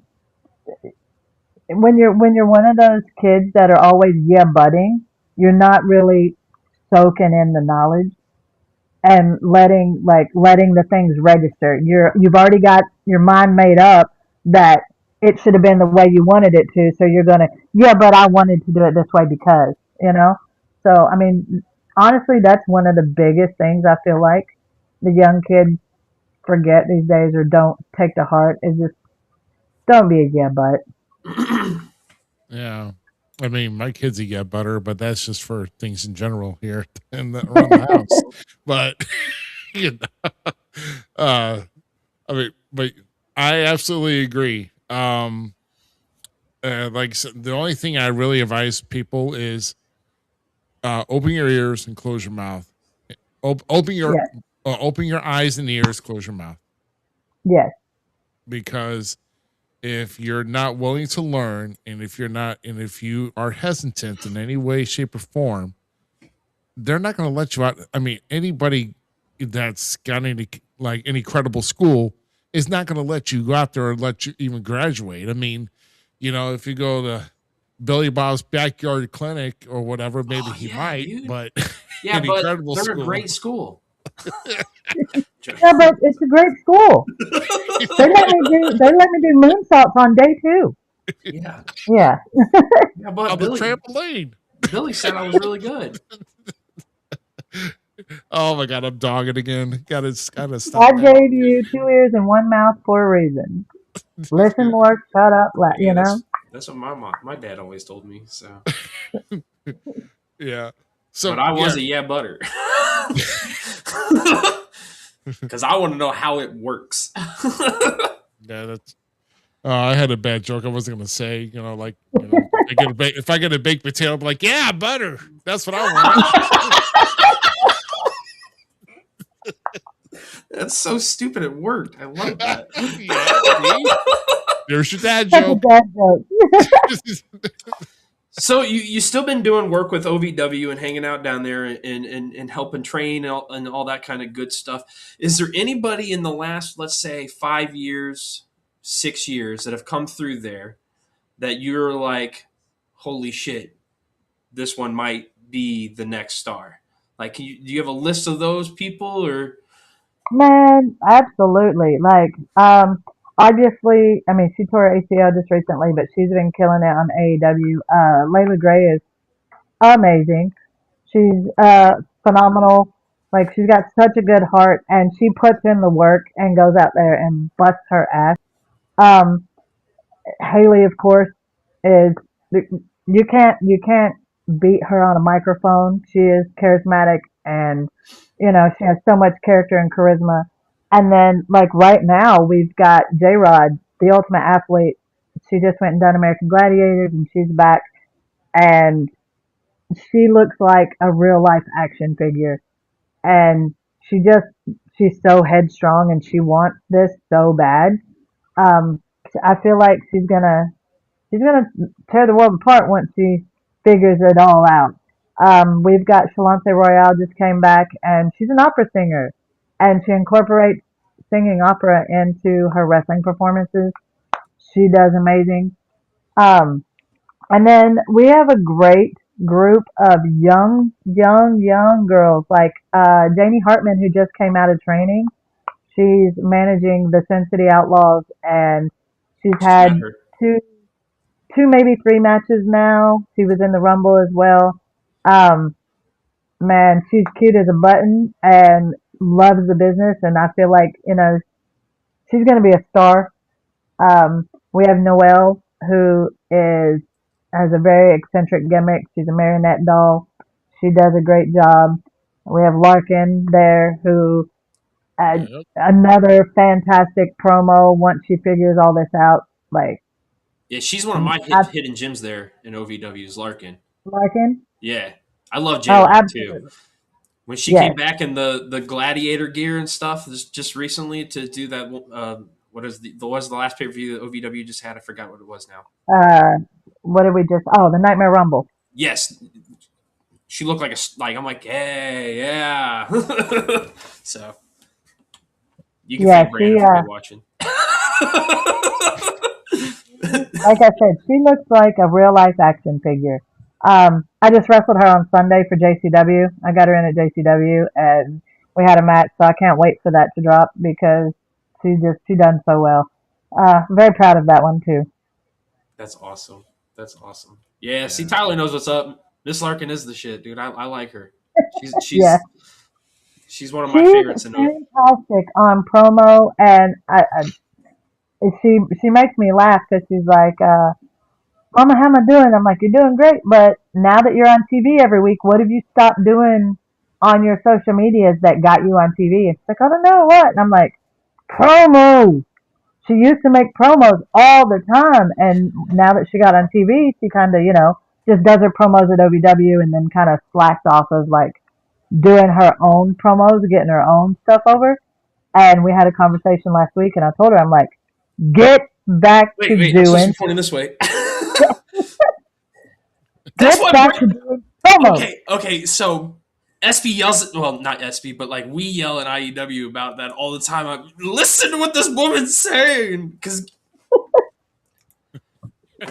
Promos, man. promos, man, you got to get the character over. You got to get the character over. And not only that, but like, I hate it that social media has such a big presence for getting signed these days. But if you don't have a social media following, no top promotions looking at you. You know that you got to have over 30, 25, 30,000 followers I mean, before. in a way, social media is not terrible for professional wrestling now, because what social media is allowing us to do as independent wrestlers is build the resume that you can just be like, here you go, guys. That's the great Exactly. thing about social media, and that's what a lot of guys I know I'm 38 and I started in 2018, like I said, so I'm technically one of the younger guys in the business now. But that's one of the things that like I've been seeing. I'm like, dude, if we use social media, that is just literally a wrestling resume that you're able to hand over to somebody. Go look at my work right here. It speaks for itself. But And that's then what they neglect to do. They don't want to take the initiative to get their stuff out there. You know, like do a weekly vlog, do a weekly just promo on your own and about whatever you've got coming up and put it out there. Like drop something. And a lot of the young talent, they're like, oh well, I'm on TV and they do promos there, so I don't really have to. And I'm like, yes, you do. What got you to TV? Doing promos on social media where people could see your character and your charisma and they see something in you and then now that's, oh, let's put this guy on TV and see if we can build them or make a storyline out of them or get them out there. And then they forget. Or I get on Haley all the time. I'm like, your social media she hates social media. If she could, she would be in a cabin in the woods by herself. She's such an introvert, but her personality is so big. And I'm like, hey, drop something on social media. Just anything. It doesn't matter at this point. Whatever she posts, she's got 50,000 followers that yeah, automatically are like, people are gonna eat it up. Yeah. Yeah. So, I mean, now that, she carries her dog around with her all the time, and I'm like, post a video giving Stormy a bath. That doesn't matter. They're going to eat it up. This is one of those times where Mama does know best, people, because she's not wrong. She's especially like the females with Haley doing that. Like people will just eat that shit up, dude. Like eat it, and it also brings there's a GQ likes to throw a word around here that I refuse to say usually, and it's something that in professional wrestling, like I feel like this gets thrown around too much to a degree because the great thing about professional wrestling now is you can blur the lines a little bit more than I think you could have back in the day. So when it came to like hanging out with people, it's not as weird anymore, but sometimes it can be. But that kayfabe word, if you use social media right, you could really just make it part of your character and it's just more of you in the character. Yeah. And I just don't understand why people don't do it. Yeah. And you can still tell stories through your social media. Like, people watch anything these days. I don't know how many times I catch my husband watching videos of, those videos of how you fold clothes a certain way, or catch myself watching videos of people just cooking. Like, That's like me. I'm a food porn guy. Yeah. People watch videos of everything. So and I tell all of them this. I'm like, it really doesn't matter what you post. People are going to watch it regardless because they want to see what you're doing. They want to know what you're doing. So. Yep. Well, when you see Espy, tell him that I listen. There you go. Before I get to my next one here, I just wanted to kind of let you guys know about actually Maria's next appearance is this coming Saturday at Inhumane Championship Wrestling in Huntington, Tennessee at the Carroll County Civic Center. It's been a while since I mentioned them. Of course, it's been a while since I've been down there. Haven't been the same since that triple threat match I had, and you got beat up. Yeah. I got my nose shifted a little bit, and I was there for it. It was fun to watch. And there was too much Renonso on a table that wouldn't break, and it was about a hot mess, and someone got really, really burnt up. So it's like, shit. So it's been a while, but no, I talked with Crusher here, and like I said, Maria's going to be down there. I mean, Freya's going to be down there. Now, Freya is actually one I really like too, and of course, your husband will be down there too, right, Maximo? Yeah. Yes. And then we got the Island Girl TT coming in. That's also done working well. So What a I think lineup. that's who I'm working is TT, and I'm kind of excited because she and I have never worked. Actually, Freya and I have never worked together either in a match, so I'm good with either one. Oh yeah. Yeah, Yeah. Just Missy is in that bunch there too, and she's trying to get out there. That's been around the area. She's actually a really good worker. She was actually on one of my. She was actually at a show for my home promotion that's in here in Missouri, and she was just a fantastic worker. Um, no, she's got a great mindset too. So I think I met her. I think I Just met Missy, her. yeah, Yeah, I think I met her at the Gathering of the Juggalos this year at the sounds about JCW right. tryout. That's Yeah, awesome. I think yeah. I I met think her. she said she was going to go to that too. I believe. Yeah. Yeah.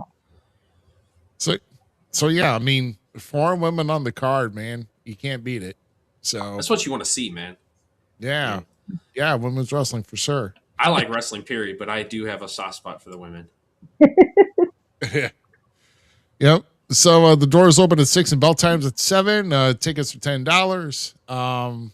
Like I said, they're doing some big things here with Dark Realm TV, and come check them out. And then they're going to be in Corning, Arkansas at the Ainley Community Center It's where a good we did venue. a remote Yeah, from. that's a good venue. Yeah. I told Crusher I'm gonna have to get on to Arkansas. When I haven't wrestled in Arkansas. Like I've done WWE extra work in Arkansas, and JCW was in Arkansas, but I didn't wrestle on that show. So I'm like, I need to get into Arkansas and get me a match down there. So I got a whole, Crusher's, little map of all the Crusher's an states awesome I dude. wrestled in. Yeah, Yeah, Crusher's an awesome dude down there. So yeah, that's a good venue down there too. It was really, really easy for me to get down there. I mean, it took like one. It got out of town and it took one road like 2.5 hours or whatever or something like that. And I hit the town. I hit like a left turn to and we're do like there. another mile, and I was there. It's weird, but yeah, I mean, yeah, we had a good trip down there in Arkansas, and hopefully I'll get down there. I'd like to get down there again this coming year. So I know. I mean, Crusher keeps asking like, "Hey, you gonna come down again?" I'm like, "I might." But, yeah, but my schedule is just kind of crazy right now. It's been kind of crazy for about the past 6 months. So, but yeah, so that's where you're going to be at Saturday night, and if you're down in the Huntington area in Tennessee, go see ICW. And Sunday we'll be in Jeffersonville, Indiana, at Grindhouse at the Rumble Rumble. oh yeah, Yeah, it got canceled today, so it got postponed to next Sunday. right. Now, was that the same venue that did Girl Fight for some time? Yes, Okay, yes. that's what I thought. That's what I thought. That's what I thought. I mean, those cards I'm sure were very spectacular. An all women show like that, and just I mean, any show called Girl Fight, that's the proper show to be at. Now, oh, Girl Fight's coming back, and it will be available on IWTV a few days after. February 15th is their first show back. oh wow, Uh, Billy Starks is actually running it, Oh, so she has got a phenomenal card. A lot of younger girls on it, but she's got some AEW girls coming in, Ring of Honor girls coming in. oh Jamie Hayter's on the show. I love me some Jamie Hayter. Yeah, oh Laney yes, Luck, yes, Billy, Rachel Armstrong, Allie Albright. Let yeah. me see. I want to see more Trudy somewhere. Trudy Chuli, right? Did I say that right? I think I did. Trinity? Who? No. She's from the St. Louis area. Well, she's done a lot Oh, of stuff you're in talking St. about Judy Lynn Ramsey. That's who you're Yes. talking Yeah, about. Love to Judy see more of Lynn. her out, Yeah, getting more I love exposure. Judy Lynn. She's an amazing in-ring lady out there. hmm So oh my gosh, yeah. That's where it's just taking a trip itself. See, Oh, Fine. 100%. I'm It's I'm in. down. It's going to be in New Albany, Indiana, which is right across the bridge here at Harbor and Hops. If you go on my Facebook, I've shared the flyer. It's phenomenal. It's got Killer Kelly on it. Oh, oh yes. wow, Yeah. Who She's else? Who another else? one WWE just didn't do right. Yeah. I agree. I agree. Let's see. Laney Luck, Killer Kelly, Shaza McKenna, or Mackenzie, Billy, Rachel Armstrong, Allie Albright, uh, 4, 8. There's 16 girls on the card, so Dude, just with the girls you said, I'm there for it. That's a packed female roster, if you ask me. There you go. There you go. Billy's taking girl fight and doing it. She's doing a really good thing. All women ran, so women commentators, women concession stand, women hell Dude, yes. yes. Yes. All right. women interviewers. It's all like Pondo still owns Girl Fight, but like he's giving the reins to Billy to let her do all women everything, and it's really good. It's a really good thing. When WWE used, God damn it, Moxley's wife, Renee, on commentary for Renee? once, like, dude, I thought that was one of the coolest things. Women did, just side commentary for like a match or something. You never really think much about it, but her actually giving statistics, and she's such a damn good female on the like. She is so good on the mic in interviews and stuff. So she did really well in that. I loved it. Like, I'm here for this. I'm here for this. Yeah, dude. I think it's gonna be a really good thing. I mean, I'm still, one day it's going to happen. I'll meet my idol when it comes to female wrestling, which is Jazz. Jazz is my Oh my gosh, hands she's down. such a sweetheart. Oh man, I worked with her. She's at WWE now, but when she was at NWA with us, like, because I work at NWA, and just being able to like listen to her, and she's so cool, man. She's awesome. She's the GOAT to me when it comes, well, like Medusa, Trish, Lita, like all those guys, ladies too, Ivory, Molly Holly. Like, I love all those women. Those guys were like, those women were just staples for me in that era. I don't know why I fell in love with women's wrestling as much as I did. I know there's certain reasons that people are going to say, but like, I actually genuinely enjoy like, yes, there's beautiful women. I'm not going to lie. Rhea Ripley, eat. But but the work that some of those women do, and they're just as good as the men, and to see them now getting that spotlight. Medusa should have had more. There's other female wrestlers, Volcan and all those women back in the day that should have had more spotlight. So for me, it's just one of those cool things, and I'm here for all women's professional wrestling. Man. Yeah. I think like I said, I think there was just one more I wanted to kind of get at you here. And I gotta find it. Okay. Oh yeah, here we go. Johnny B here. We all know Tracy Smothers. But need I say more? I mean, the guy is just fantastic. Even Austin Cage has got some memories with Tracy Smothers, who couldn't be here today. But and I was actually, when I was promoting it for a short time around the Evansville area, I actually had Tracy. Tracy was actually on one of my shows and was pretty awesome. So what is your, if you had to break down one of your favorite moments of Tracy, what would that be? Oh man, I don't. I have so many memories with Tracy and moments with Tracy. Like, Tracy taught me so much in the business, like being able to go with him and be a Smothers kid. But one of my favorite memories with Tracy, one of my favorite things, girl or not, he still treats you like a wrestler. And we were in a tag match one time, and he had me in the corner, and he chopped me, and he goes, "Hit me back." And I was like, "No, I don't wanna." And he chopped me again, and he goes, "Hit me back." And I was like, "I don't want to pop." And he hauled off and chopped the shit out of me. And he said, "Hit me back." And I was like, "Okay." Ah! I just respected him so much that we were doing this tag match, and like I felt like my tag partner could do whatever he wanted, you know? It was him and Picture Perfect Jordan Cage against me and Lincoln Mosley, and I was like, "Man, Lincoln can hit you. I don't want to. Like, no. I don't want, you're my pops, my mentor. I love you. I don't want to hit you." And he held me up in that corner, and he was like, "But you better hit me." And I'm like, "Okay." Wow. That's awesome. That's great. That's crazy. No, yeah, I know. There's a lot of good things to be said about Tracy, especially in the state of Indiana. Because I believe that's where he resided, right? Yeah. Um, Yeah. yeah. So that's why he was kind of easy to kind of get to for me, at least as far as like booking for a show and all that. And yeah, he was really awesome to work with. One of the few gems for that. Is that me? I don't know. No, I think it's me. It ain't me. Uh oh. Yeah. It means somebody's about to die. That's the Okay. batteries are Well, running that's down. My headphones. oh, your headphones. Okay.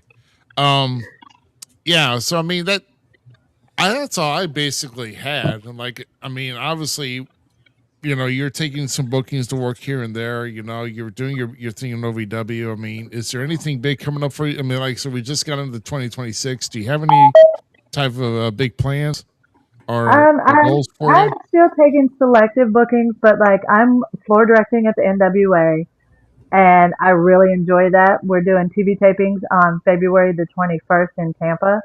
Um, I am, of course, producing at OVW, and then I just started helping out kind of backstage at JCW a little bit, and hopefully that kind of turns into something good as well to be able to be back with them backstage and not so much in the ring. They've got Juggalo Day weekend coming up in Miami on um, February the 27th and 28th. So that's going to be a big, good time show. Big fun, big fun.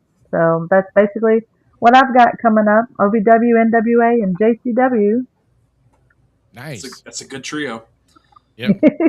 Yeah, good trio to have with some good work in, and that's for sure. Well, like I said, I know, we ran into each other in Vegas at the CAC this past year.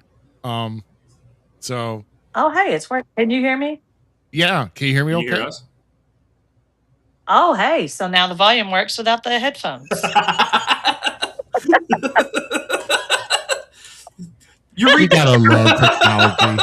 You gotta love technology. Man, Holy crap! Wow. Well, but like I was saying, it was good at least get a chance to meet you because you're at one of the seminars back at the CAC this past year. That oh my was some gosh. good. That was I the was going to best say, did discussion. you watch the whole seminar? I was there. Yes, I watched. Boy, you want to talk? I thought someone was gonna be lit. Man.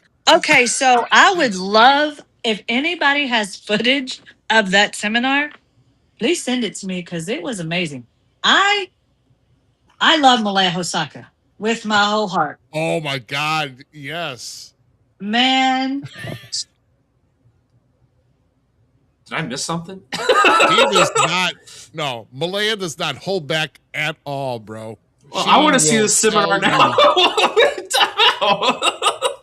you would you missed out. We did a seminar. Haley and I got invited to CAC to do the evolution of women's wrestling. Yes. And Yeah, he it was super excited to go, and he bragged about it to me. Trust me, I heard all about it. Okay, so it was myself and Haley and Jazz, and there were some original Glow Girls Yes. on the panel, and Malaya, and Judy Martin. Okay, Yes, dude. so you have Jazz, Judy Martin, Malaya, me, and Haley, and then Glow Girls. Yeah, okay. And questions were asked and answers were given. And as he says, Malaya does not hold back. And so I don't know the one Glow Girl, the lawyer that kept saying, standing up and talking, the real skinny girl or whatever. The second time that she got up to talk, Judy just goes, "Will you shut the fuck up?" And I'm like,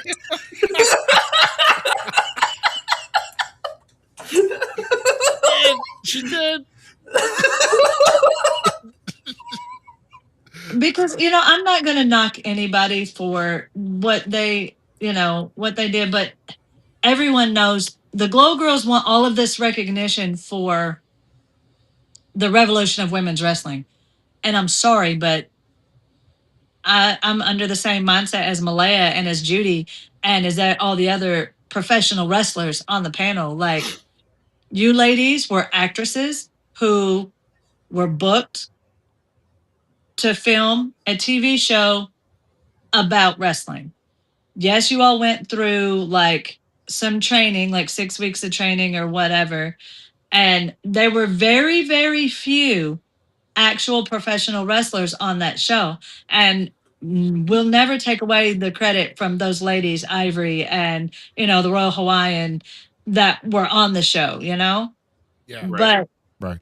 but 90% of those girls were actresses who were taught some wrestling moves and were doing a job, an acting job on a film about wrestling, a TV show about wrestling.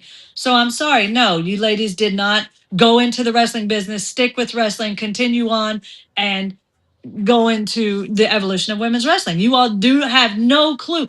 They were trained with one of the Guerreros, you know what I'm saying? So they were not, they had proper people teaching them how to do these moves. They did not go through the things that a lot of us girls had to go through when we were training. You were there. So you heard the story that I told about what happened to me in training. Yeah. So, like, I'm sorry, but you girls did not go through those things. So please don't take away from anything that the girls in professional wrestling have done. I mean, I don't like the original. I mean, was the original Glow like an era? Of course it was, but of course, 100%. But like I said, that was more a show for TV. I mean, I've never known to anybody like, like I see a couple of like, I forgot who they were, but I mean, to kind of do a baby step, run to the ropes and then come back. It's like, oh, okay. But I mean, Sunny though is an acquaintance of mine that I chat with off and on. And, she's got a good heart and everything else, but like a lot of it was unsafe from the stories that I've heard, with the testimonials that were there at the seminar. And I'm like, oh my God. I'm like, you guys can't practice the like pile drivers and all something that impact on the neck. And then you're not practicing that right. often, And they weren't practicing, and they weren't like, they literally went through like 6 weeks of basic training. And anybody who's been in the wrestling business knows you don't know professional wrestling in 6 weeks. I'm sorry. Oh, hell no. I've been in the longer than that. Yeah. At 6 weeks, you may know how to bump properly on your back. Like, to be honest, like some people pick things up faster than others, but like you're not going to be a safe wrestler in 6 weeks. And to not even like to treat it as what it was a TV show to film. So they're not training every day. They're not going in and practicing the pile drivers and the power bombs. And, like there were so many injuries back then and so many people getting hurt for no reason. Like, yeah, exactly. Yeah. I mean, there is no call for it. There's more careful training regimens today, or at least, with practice regimens, I should say, when you're inside the ring. Yes. Yeah, I mean, you're just going like, okay, let me pull you up and see if I don't drop it on your head. There's something way different than that. And there should have been something back then, I mean, I understand, earning your stripes. I mean, I was lucky to even get my first match in 6 weeks, but, or no, not 6 weeks. I'm sorry. It was 4.5 months. But my whole point though, is you don't just take a crash course and think you know everything, because I said it once, I'll say it again. If you think you know everything there is about this business and you don't keep learning, then get out of it. 100%. Plain and simple. I agree with that 100%. So I agree with that, but I also agree that you need to stay a fan too. Well, we're on Marks. If we wasn't, we wouldn't be here. What she said. Yeah, I mean, my middle name's Mark.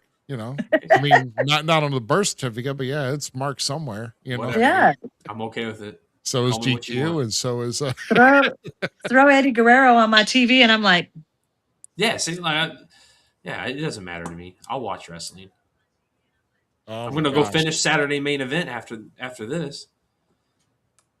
we watched it last night, and then I don't know what I watched. I didn't watch it. My husband watched it. And this morning I said, "Did Nakamura and AJ Styles wrestle on the main event last night?" And he was like, "Yes."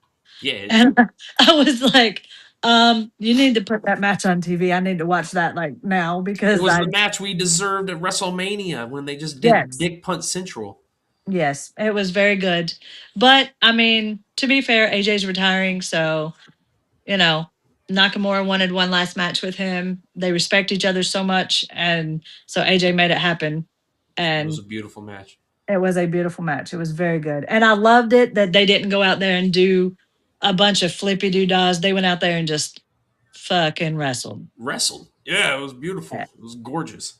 Actually, I highly recommend watching. So far, I've watched the first part. I just have the Fatal 4-Way still left, but I highly recommend. Like Saturday main event felt like an old school Saturday main event. That's all I'm saying. Yeah.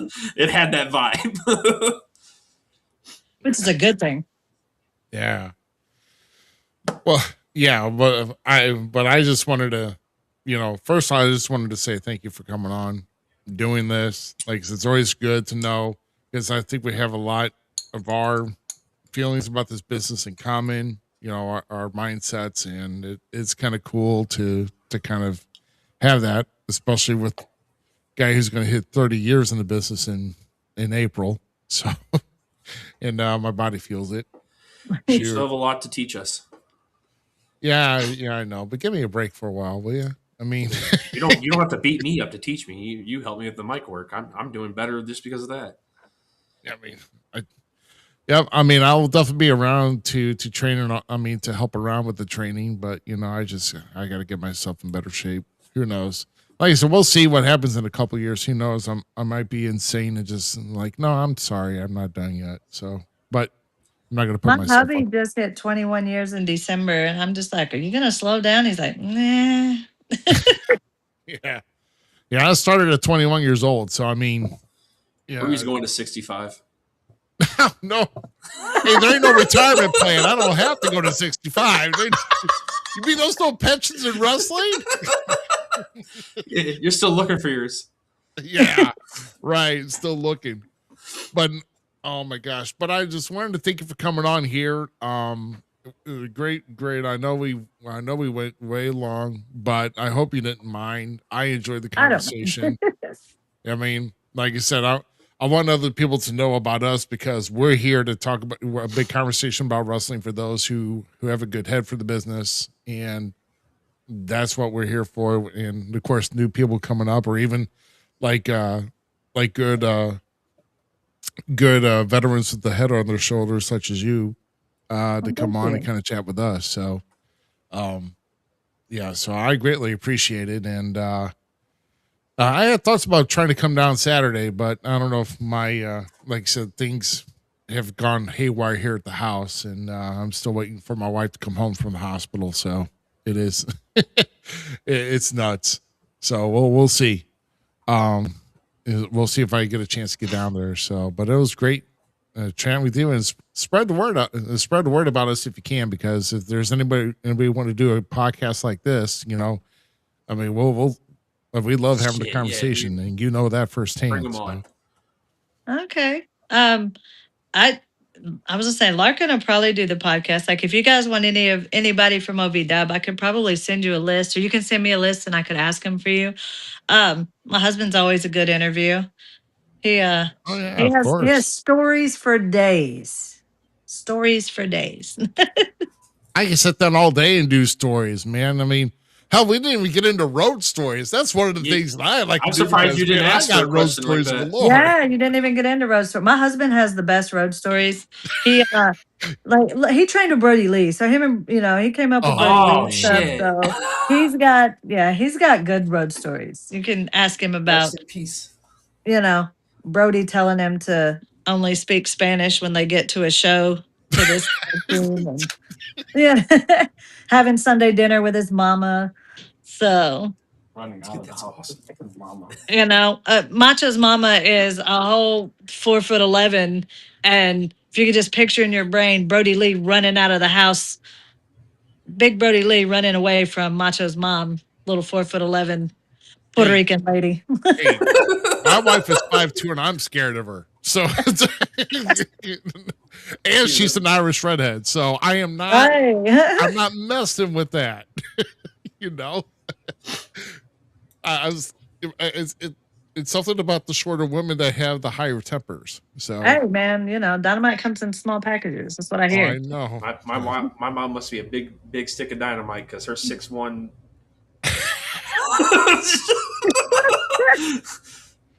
She'll beat somebody up. My mom should have been a professional wrestler. Instead, she was a barista for Panera Bread. Nothing wrong with that. My mom was she was a hoss or is a hoss. Badass woman. Gosh. That's probably why I like women's wrestling so much, is because I held my mom in such high standard. That's right. Shout out to your mama. Yeah, straight up. My mom was the shit.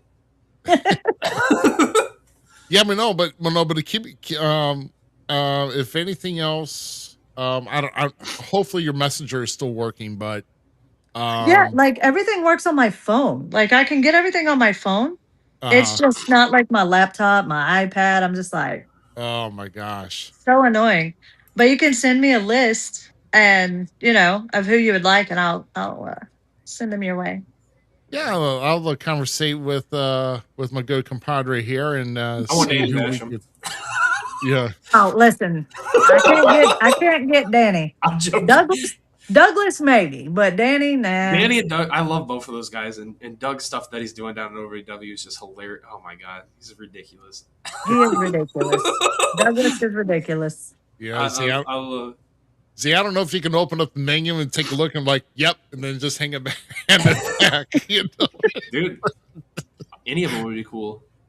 Oh my gosh! But no, we'll definitely be in touch. Like I said, best of luck and safe travels come Saturday, and because that's going to be a fantastic show. So it's going to be a lot of fun. We're going to go have some funs.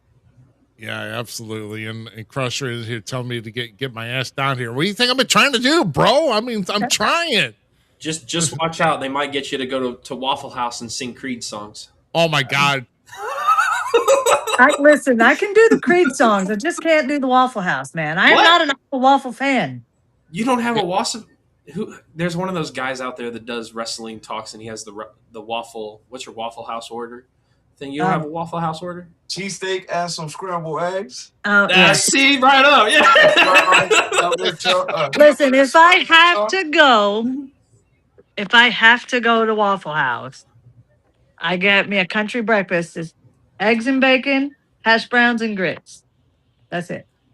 I love grits from Waffle House. I love House, grits, man. yes. Yeah. And are you a salt and pepper grit girl, or do you cinnamon sugar or a little sweet? Because I do sugar. I'm a buttery, sugary girl. Yeah, see, that's what. Yeah, buttery sugar. If I'm doing grits for breakfast, if I'm doing grits for dinner, then a little Cajun seasoning and some shrimp. Yes. Oh, I didn't think about that. I like mine with grilled chicken. Do it with grilled chicken too. Do we want to get shrimp at Waffle House though? That's the question. Yeah, well, no, I'm just saying, like, if you fix it, we home cooking now. We're outside the Waffle House. We're back home cooking again. We eat at home. I was already on the wavelength. I can hang out with you. Yes. We just talk cooking, talk food all day. Oh yeah, I'm a foodie, man. My wife always says it. She's like, I don't have to work. My son one time made a smart remark kind of thing. Dad's looking at girls on, because Rhea probably popped up or something, like one of the wrestlers, right? But I was watching food, and she's like, that's bull. Your dad's always watching food porn. That's all he watches. And I'm like, yeah, 100%. 100%. Food porn. I sit and watch food porn all the time. I'm like, hey, what do you think about this recipe? And then I'll screenshot it and save it. He's like, oh yeah, we can try it. Yeah. He'll eat everything I cook. He doesn't care. Yeah, my wife's the same way. As long as I'm throwing it up, I'm cooking it, and we're having a good time. So yeah, appreciate you. I've had fun tonight. Well, thank you. Thank you guys for having me and overlooking my my late night old lady look. Oh well, like I said, I just throw this on. You're bald. You didn't do anything to help. I actually had At to least shave she's a my little head bit because I let it go for like 2 weeks. I'm like, I look too hobo-ish. So I had to go at least buzz it somewhat. I mean, I still got the all around shadow, but still, You I can get didn't the let. stubble. Yeah, I mean, very light stubble. It's fine. It's I took the Manscaped to it. It's okay. It's And all then I'm just good. over here as your hippie caveman. Hippie Yes, I know. caveman. Loving it. Once again, Maria, thanks again for joining us. And like I said, I'll be in touch with you and we'll see who we want to, because we love, like I said, OVW is still going places. I mean, making stars and then going out and making things bigger and better for themselves. So Tell Alan that we need season 2. yeah, Actually, we are filming. It's not with Netflix, but we are in the process of filming another docu series right now, kind of a continuation on how OVW is doing as a company. So it's being filmed by Under the L Productions. So there's your little. Yes. Yes. there you go.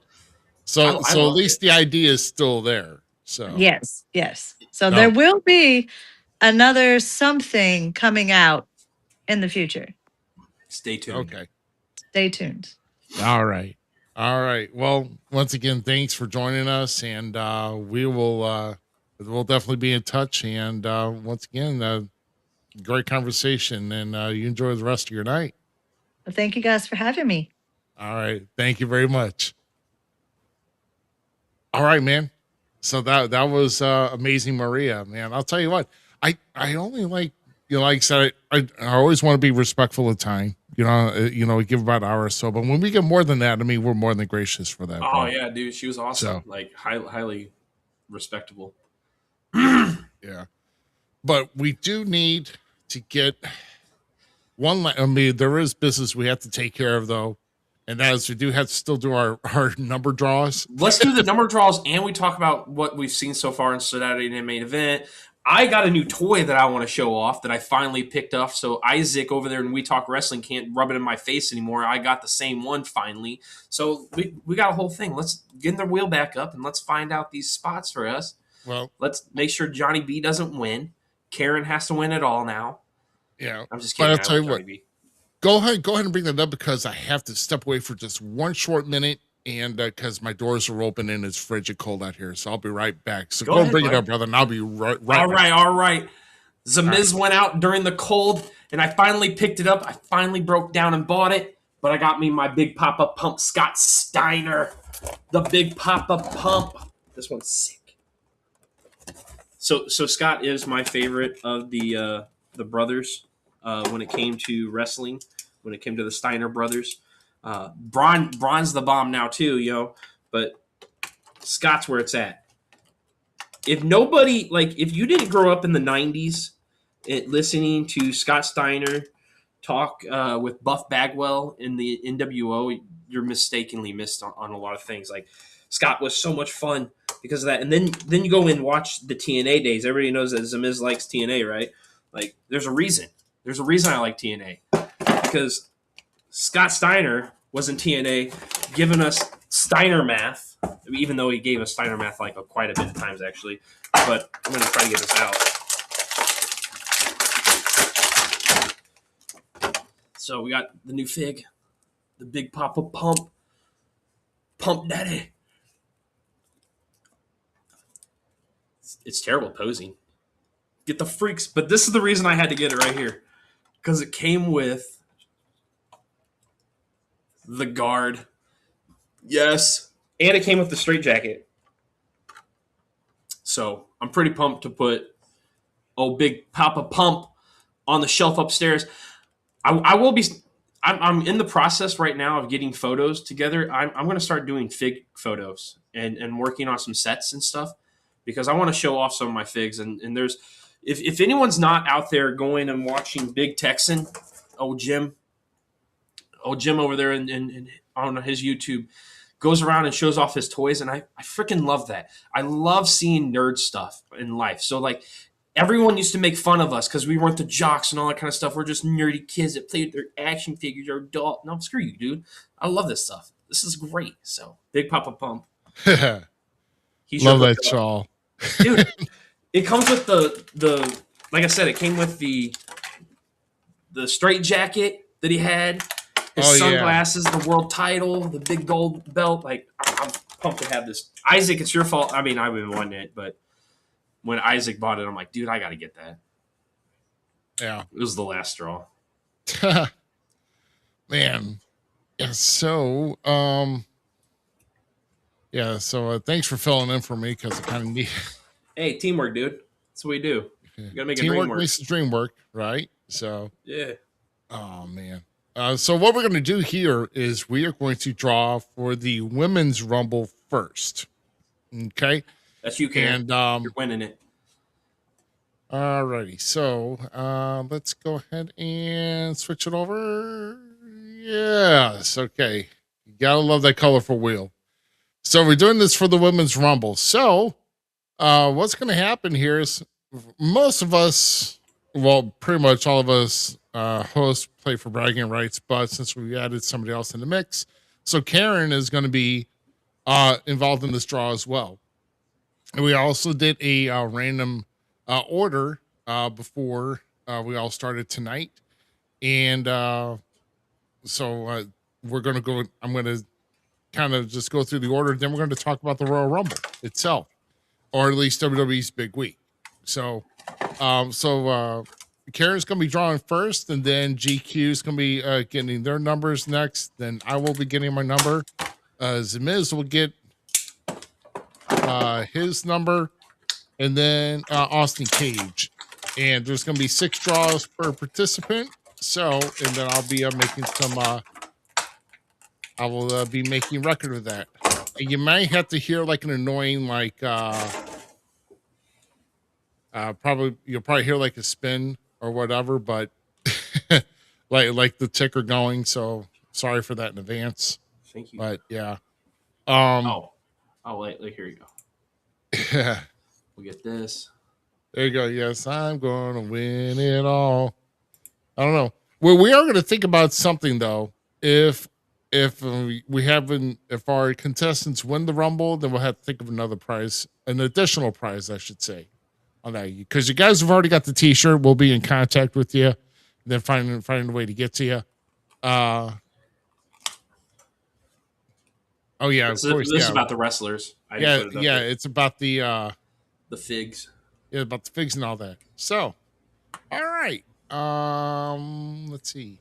I got to get to the app settings, so I won't be able to see many comments because I got to control the wheel. So, and I got to mark down everybody. So, we're going to shuffle the options here a few times, and then we're going to go and get spinning. So, holla if you hear me. Dude, this is awesome. Yeah, screw you guys. I once had a buddy that made fun of me that I kept all my action figures, but look at me now. Number 9. Yeah. You hear that, Karen? You got number 9. Karen's got number 9. Let me see. Men's strong. I'm not really going to use this. I'm trying to think where I got that. Okay. Oh, I put it over here. Okay. All right. So, and now I got to get. So I guess we want to kind of talk about the. Hey, I guess. See, I got to remove that and then spin again. Who do you think is going to win the Women's Royal Rumble? Who's your favorite pick? Chat, your twos. Let me hear your guys' favorite pick right now in the Women's Royal Rumble. Who is your go-to as of who you know? If you're sidearm booking, who's your pick? This is GQ's number 27. Why is that douche respin? How does he get such a high number? That you should trade it. Karen got 27. I can't. Well, I can't do that. You never know. He might be watching on his phone somewhere. Whatever, dude. You know, he can't. You know, he can't be part of it. So the hot tub at the freaking Motel 6 ain't got the Wi-Fi. The extender broke. Yeah. His mansion at the Motel 6, right. And Just kidding, GQ. And then I get 18, so 18. it's all right. Had What terrible- won last year for the women? I think wasn't Charlotte Flair like I think I won. 15, Did I win one? I think. I don't. You should have had the records. Look, yeah, I don't even honestly. know who. I don't even know who won that stuff last year. It was Charlotte Flair and Jey Uso who won last year. Oh, well, that I'm talking about us. I don't care about the actual. Oh wrestler. yeah. Well, I got the chart, but you know. I care about beating you, GQ, and the dirty heel Austin Cage. Yeah. Not you, Karen. We can't beat you. It's like, hey, Johnny B, we're gonna beat. I'm just kidding. He's the reason. I got number 12. yeah, you got number 12, sir. So It's kind of a lame number. enjoy your number. Yeah, nobody's won from 12. Now, as far as like with the Royal Rumble, I don't know. I don't know if there's really been anybody that's really stood out that's probably want to go into the main event at WrestleMania. Speaking of number 20, we got Austin Cage again. So once again, who is somebody who in the women's division, just as a whole, okay? Who in the women's division, as sitting right now, would you like to see win the Royal Rumble? That's the question I asked. Wow. Because they really did not push much for this at all. It's going to be, oh my gosh, Karen's got number 30. Number 30 Karen's got number 30. has the most victories as number 1, if not mistaken. Let me look. Let's see if we can get some Rumble facts. Yeah, so WWE. Because I don't know, if we're talking women, we have to talk about, who's really in line to take that next step as women's champion. I mean, because I don't know if there's much circulated about the WWE women's title other than Jordan Grace trying to get a shot at it, but I think she's going to get her shot against Jade before the Rumble. She may even get it at the Chamber. So, you think Grace can go there? Well, this week's going to set up the rest of the matches, so we might get. No, I don't think we'll get any more matches. Really, it'd be just people announcing who's going over. Yeah. Which I agree with a lot of people. That stuff's annoying. Stop going about like pre-entering. I don't want to see a wrestler. I like how Roman Reigns declared on a promo on a supposed email. So that was. Wait a minute, was that actually a thing? Yeah, I didn't watch SmackDown this week, dude. I've been busy, crazy. Yeah, crazy apparently busy. that's what happened. Is that Roman Reigns declared entry into the Royal Rumble by email. It's not as bad as getting fired by fax. So I mean, dude, that's the best. That reminds me. The anonymous general manager. I still enjoyed that shit. Oh yeah, I don't care anyone said. So that's awesome that he can get on an email. Well, we got time. We're trying to pick numbers, but who is your? Because I don't know who I want to like. Who even? I know one person I want to see win is Chelsea Green, just because Michael P. has had to talk and open his mouth about her not being a main event talent person. I want to see her make that man eat his shoe. Oh, I totally agree too.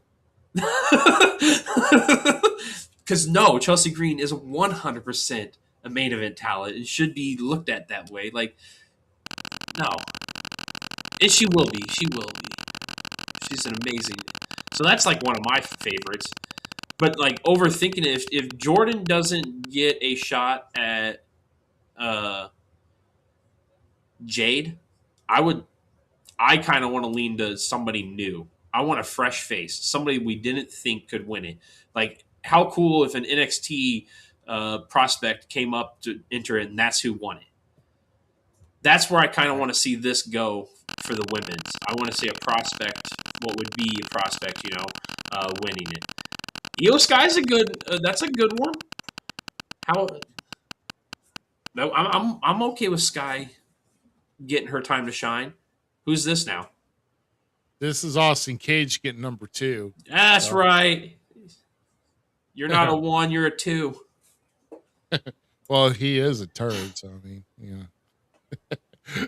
Look, saying that with Yeah, Chelsea Green, Karen, yes.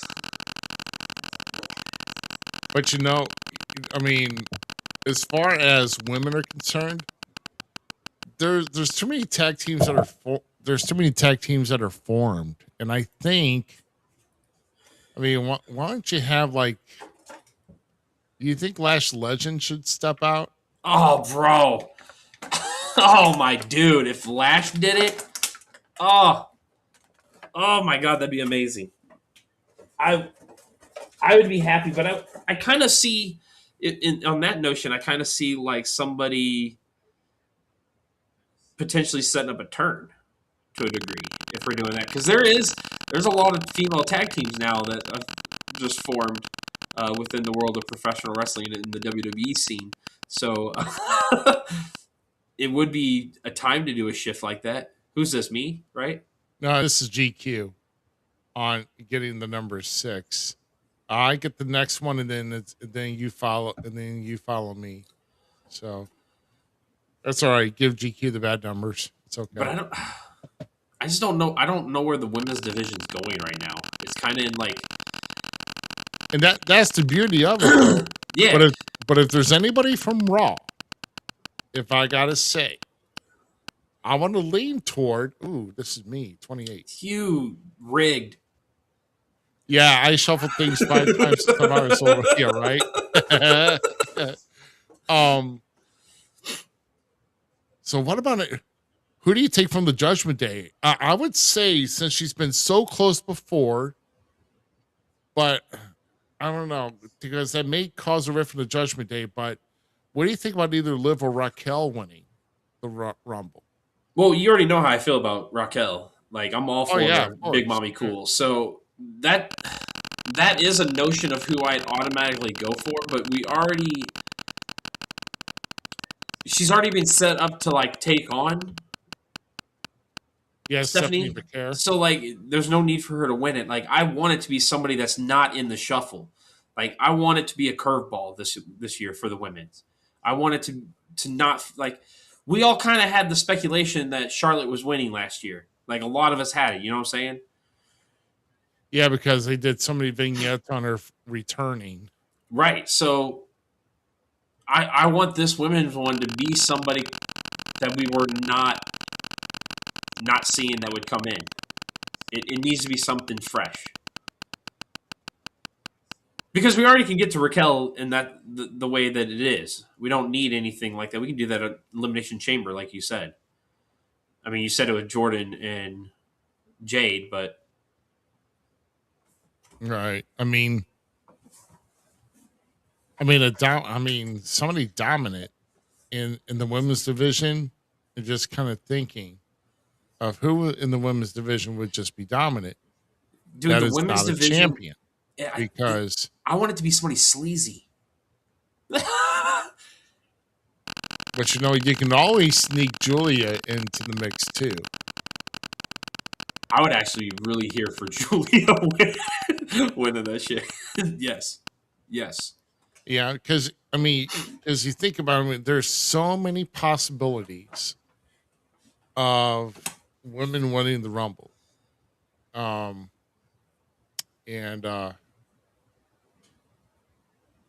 Like I said, I really can't put my finger on it.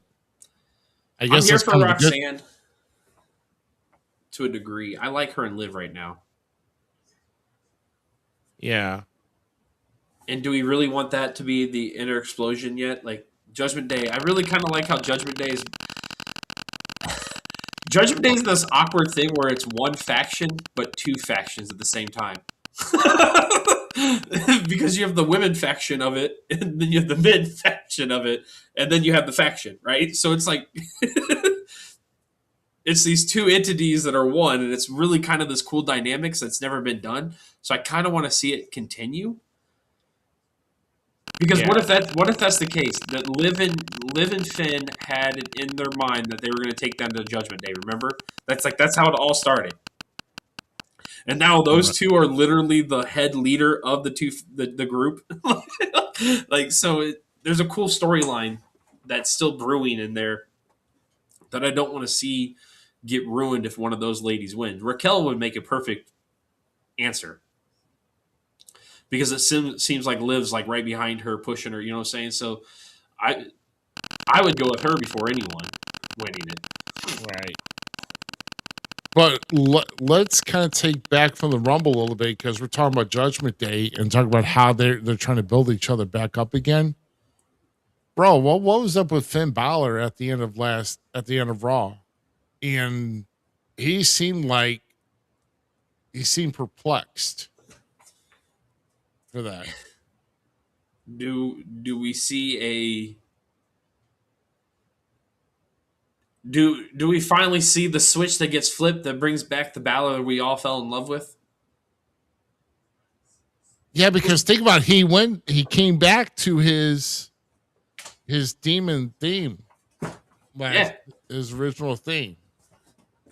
So I feel like we're gearing up for the switch flip, and Finn's about to lose his cool, and we're about to see the reemergence of what is the demon or whatever is the alter ego wrestling character, whatever he would like to call it. Or like, if you watch the Cody Rhodes podcast where he's on it, let's talk about it. Once again, I recommend that to everybody. Finn gave us clues. That's all I'm saying to where his mindset is. And it needs to be seen. I think we're going to see a reemergence of something. Who's this? This is you, Z. Sorry. That's right. See, Cage? I'm number one, fool. I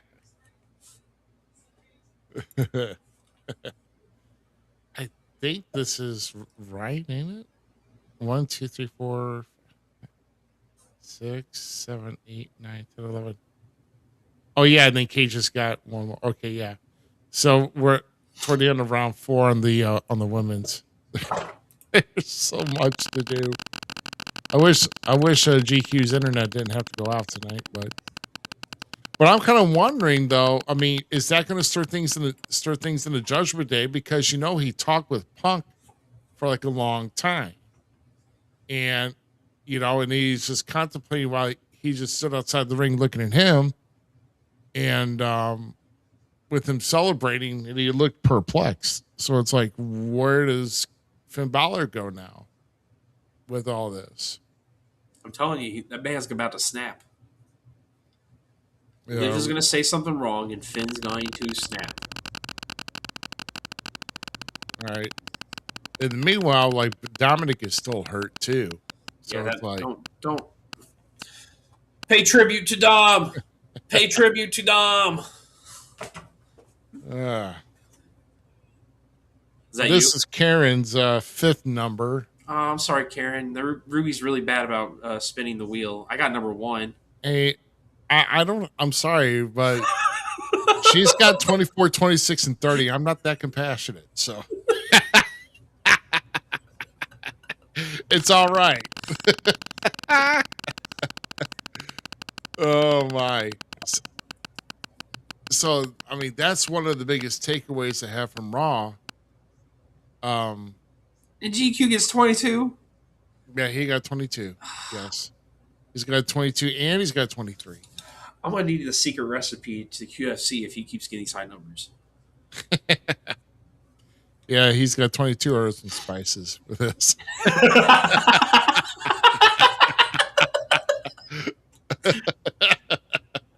Oh, that's funny. Oh, shoot. That's why his Wi-Fi doesn't work, is the fryers needed more electricity. The fryer needed more electricity. Oh, my God. This is me. Oh, lucky 13 for me. That's a good number right there, though. Yeah.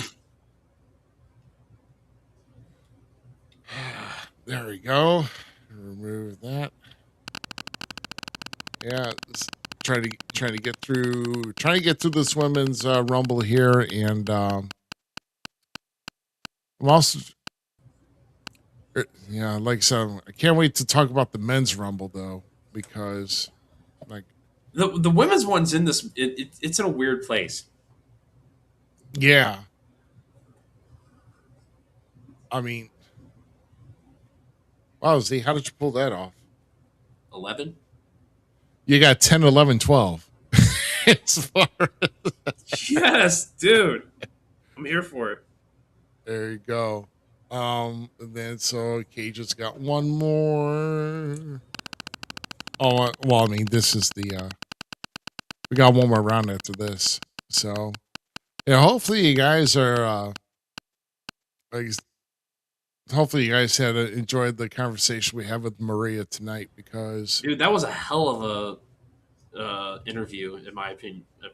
That was like easily one of our best. easily. Yeah. Easily. I mean, we bring up like both of the conversations we had with Ricky Reyes have been amazing. Uh, Brick Savages was amazing. JOS J. Are you JAC? Are you talking about JAC? Thank you, JAC. That interview is one of my top favorites. That was a good interview and a great conversation with him. Of course, Rohit from way back in the day when we did it together was one of my favorites that we did. That was a blast to sit down with him. Ari Alexander, that was a really good one. Oh yeah, her insight and enjoyment in professional wrestling. I mean, I could keep going. I think. yeah. That's one I'd like to see more in OVW. Straight up, anywhere actually. Yeah. Actually, give at this point, screw that. Give me Aria on TNA, dude. Straight up. I'm Straight on board up. for that. Like, Totally on board for that. Absolutely. Absolutely. Yeah, so we're coming down to our last round here. oh, Alley Cat's another one that I wouldn't mind seeing. We never had her as an interview, but I like her a lot too. Alley Cat. Yeah. She's a good wrestler. Yeah. Shasta McKenzie is another great wrestler. Oh yeah, Shaza. Yeah. Yeah, she's good. Yeah, she's good. Another female that we had. God dang it! Why am I drawing a blank? She was on that one Facebook talking about her car. The God dang it! I know you know. Son of a biscuit. Whatever. I can't think of her name now. There's too many names. Too many people to keep track of. I apologize. Soraya? No, not Soraya. That's fucking Paige. Starts with an S. Oh. Now, where was she originally? We've had her on the pod. Are you talking about Shailene? No, not Shailene. That's another woman that I would love to see. Shauna Reed. You got to be talking about Shauna Reed. 100%. I'd like to see more of her too doing stuff. I haven't been able to find her stuff in a while. Ava Brooks, that was a good interview too. Oh yeah, Ava's gonna be going places. This is me, right? Yeah, she's been making her strides in. Dude, I just got 14. Just give me 13. And I'll have 10, 11, 12, 13, 14. I don't know. I got 13. Would you like to trade? That's what I just said. Like, give me 13, dude. I'll trade. I'm joking. Just go with it. Everyone's gonna be like shenanigans. Yeah, GQ. I would win. Karen wouldn't get the other surprise that we're trying to work to build up right now. No, that's funny. Hey, don't even spin it. Don't. I'm not gonna spin that. Cage, you got 16. Okay. Yeah. So for Karen, I'll say she's got 4, 9. 19, and then 24, 26, 30. There you go. Read that off one more time for us. Bingo. No, just B. yeah. B4. And then Austin Cage, 2, 3, 5. Dude, you really did wing this. 16. This against the man. 20 and 21. He's got a couple. He's gonna be pissed next week, and he comes back. He's gonna be like, "What is this crap?" I'd be like, "Bro, watch the show. I'm telling you, it's not me, man." You have a look at Zmiz. You got 1, 10, 11, 12, 14, and 29. I got this, bro. I got this. You're at both ends, and you're like right down in the middle. I got this. Oh my gosh. Let's see. GQ's 6, 7, 15, 22, 23, and 27. He could be a shoe-in to win. That's crap. He said that's crap. Well, never mind. Oh, my first one's 8. So I got 8, 17. No, 8, 13, 17. Hey, I was born on an 8. That is a lucky day, bro. Yeah. 18, 25, and 28. Like I said, there's possibilities. There are possibilities for that. All right. Talk about the men's side of the Rumble here. Anyway, let's kind of talk about Saturday night's main event. Even though I like the last half of the show, and the women's tag match was okay, but I wasn't really feeling the beginning. And the only pop I really had for that opening segment is when Drew came out and just wrecked it all. That was the pop.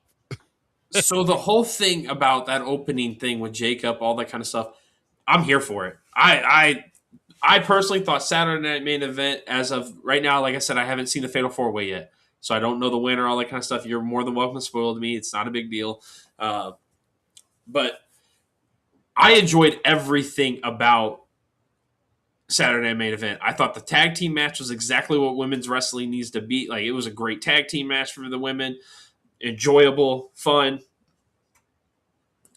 But when Drew came out and powerbombed Cody after I was like, yes, this is what we needed in the world title scene, because the title scene got flat as shit, right? Like, it was becoming stale. It was boring. It was nothing. Give me more. Give me more of this. I'm here for Drew just destroying dudes, and now Jacob Fatu looking like a monster machine because Cody and him just beat the tar out of each other around the arena. And like, it was funny when they go to the concession stands and Cody starts throwing the trash can.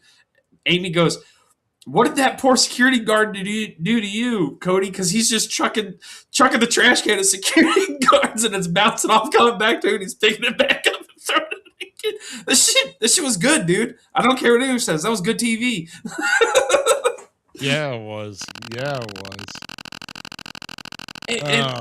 And logically, it makes sense. Men's Rumble. So just to let you know, Austin Cage has actually got the first draw. Hey, and he didn't do too bad on the first one. Oh, it is a 26. It's literally bent over the other side. You lucky son of a... So it's going to be Austin Cage, Johnny B, you, GQ, and then I get the last draw on this one. Okay.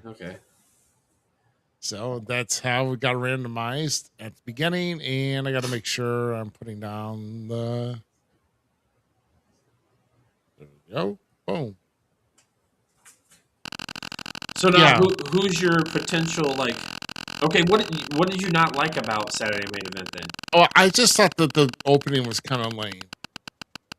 I mean, I can kind of agree with you, but at the same time, like, how many shows do you see open with just a beatdown between two guys that And they did a full match. They just didn't do it in the ring. They just went everywhere else. And then Drew's like, "Hey, I'm going to beat you both up and look like a badass."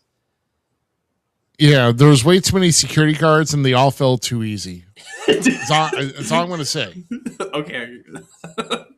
they were getting thrown around like rats. I mean, a gust of wind could have came through, and half the security guards could have fell. I mean, it was bad. The security, when they're on the thing and like the security guards climb up and Fatu knocks one off and then Cody knocks another one off and then the ones in between.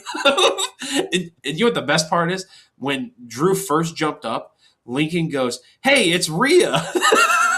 Because all you saw was from the backside. It was the long black hair and it was funny. Dude, it was hilarious. I enjoyed it, and I thought the women's match, like I said, was stupendous. The critical side about me is when we're talking about the spot where Jacob got up on the top. Oh God, who got number one? Oh, that's Yuzi. Oh, sorry. See, number one, baby. What's up? Oh my God. All right, so no, but when he got up to the top and he did like this hopping over a rope, jumping backwards and trying to moonsault. He lost his balance and he didn't even hit Cody. And then like half the pack that was not even touched fell down with the other pack that wasn't even linked to it. Well, he's a Samoan. He's a big dude. He's gonna gust him over. With what? A bad break of the wind? I mean, geez. I mean, it was bad. It's bad. It should have never happened. I mean, they should have never fell. So I'm talking about if you're not part of it or even interlinked close to one another, don't fall. Like, oh, they fell. Time to fall. Just saying. I mean, I can't say you're wrong. I can't. But they look like it hurt. Ow! Look like it hurt. And this is GQ getting was 11 or 10? 10. Hey, Johnny B. I got number one in both, dude. I'm gonna win it. I'm gonna win it big. What if both number one women on both things win? Like that'd be mind boggling. I'd be like, yeah, Zmiz rules. Oh, cause I'm one of a kind. No, I'm just kidding. Sorry, that's somebody else's. Yeah, that's somebody else's deal. I don't know. Yeah, and like I said, the Fatal 4-Way was. I mean, there's a lot that was written in the stars leading up to this. Like being in Montreal, Sammy was in it. I'm like, if Sammy did Sammy win it? No, no. I mean, he doesn't win the entire thing. He does win the whole thing? No, he does not. So who's the winner? Oh, no. Sami Zayn has got a shot at the Rumble. For the title? He's got his title shot at the Rumble against Drew for winning. That's what I was asking. Like, who won it? Yes, Sammy won the Fatal 4-Way. So, do you think they pulled the trigger and put the belt on Sammy? I don't. And if that's the case, this is another one of those cases. Like, if Sammy doesn't win this, can he please go away and come back with El Generico mask? Yeah. Like, give this man something else, please. What numbers do you got? I don't know yet. This is your number, right? No, this is actually back to the top. So this is Austin Cage's number at 23. Johnny's looking to see what his numbers real quick are. Can you run down his numbers for just a minute? If you stay for the whole thing. Well, he's only got one draw so far, and that's at number 13. Number 13. That's a good number for you. You like that number. I believe it was number 13. Yeah, it was number 13. Okay, now I'm getting distracted. Okay, go back. Sorry. Sorry. Wait, Johnny, until the end, and we'll get that answer 100%, you know? Well, Johnny B, this is your second spin right here. Oh, so pay attention then. So this is you. Be the reason, my guy. Be the reason. 16. So now he's got 16. Got a lot of middle numbers there, Johnny. Hey, you can still win. Hey, 15's won before. It has. I've won one of these Royal Rumble spins. Bro, Yeah, lucky 13. Here's one thing I'm hoping that they're not going to pull the trigger on Saturday. What? Is having Gunther go over. Oh yeah, like that's something that I don't want to see. He said it was in his last year. He was like, "Don't freaking say you're going to be just working January." Be like, "Okay, I'm done, guys." Like, come on, man. that was my year. This is it, dude. That's it, bro. Come on, don't do that, AJ. I worked Shinsuke and then this. That Shinsuke AJ match. Holy shiznit, dude. That match was fucking amazing. John, is that me? Yes. You are number 1 and 2. Oh yeah. In the Miz. Give me 3. Give me 3. I want the trifecta. Give me that positive numbers, man. That's an angel number sequence, bro. Yeah, well, this is GQ's number, so he's gonna get probably 4. Yep. By the way, if you guys are looking for an alternative drink and you want to break soda, all that kind of stuff, I'm a big fan of kombucha, right? And the blood orange kombucha, beautiful, tastes amazing. I had one of I forgot which one I had, but I don't know if it was like a passion fruit or I don't know. I have to This one, I like this one really well. And then there's Island Breeze or Island Bliss. I love that one. And if your stomach's upset, they have a Gingerade. It'll help an upset stomach every time. Every time. Every time. All right, so we got 4 more rounds to go, and looks like Austin Cage is back up again. Watch him get like 27. He would. I'll tell you who's not winning the Rumble. Cody. Dude, when he had that promo and he's like, "I'm gonna be a 3-peat, like there's only one to do it," blah blah blah. Please, Cody, sit your ass down. No, I don't want to see you win it. But you got this white boy saying that there's too much vanilla going on in WWE. Then let's tone it down a bit, you know. And dude, I honestly like. So if there's another thing, this year's gonna be a breakout year. I think we're gonna see people that haven't been on the main roster win this thing. Oba Finney winning the Men's Royal Rumble. Bro, yeah, that's what I was going to talk about that too. Hey, Johnny B. Number 28, Johnny B. That's a good 28. Number.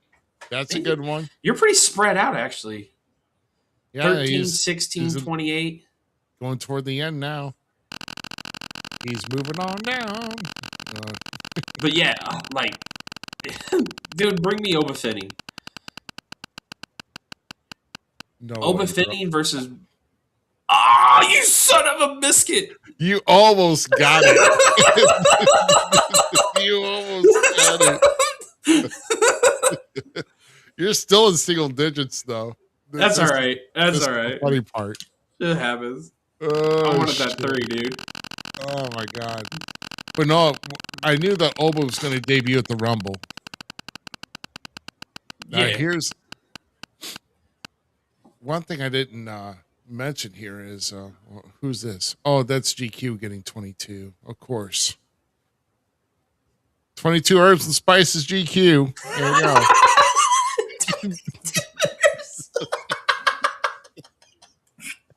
Oh, GQ. And then this is me. Well, bro, what about? We've heard about some NXT stars that are getting their entrance. I think what was it? It was Lola Vice, Tatum Paxley, and Thea Hale that are getting their they're gonna get into the Rumble. Hell yeah. Hell yeah. Hell yeah. So, I'm all for it. I hope all 3 women get okay.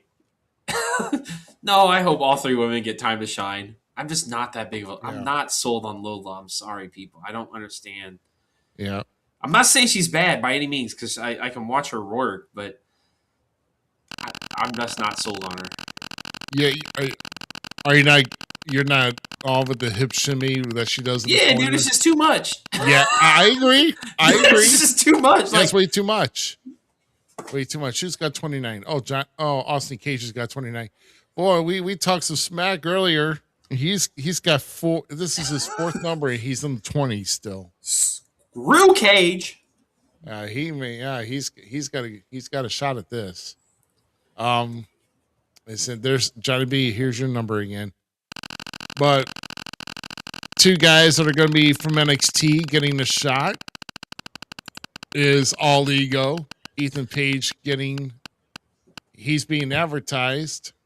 Oh, look at you. Was this, this is, Johnny B. Sorry, bud. He's got number 6. And then, of course, Joe Hendry is making a second appearance at the Royal Rumble. So, man, him and Miz are going to be hilarious when they have their encounter with each other again. Oh, yeah. For sure. Come on, 3.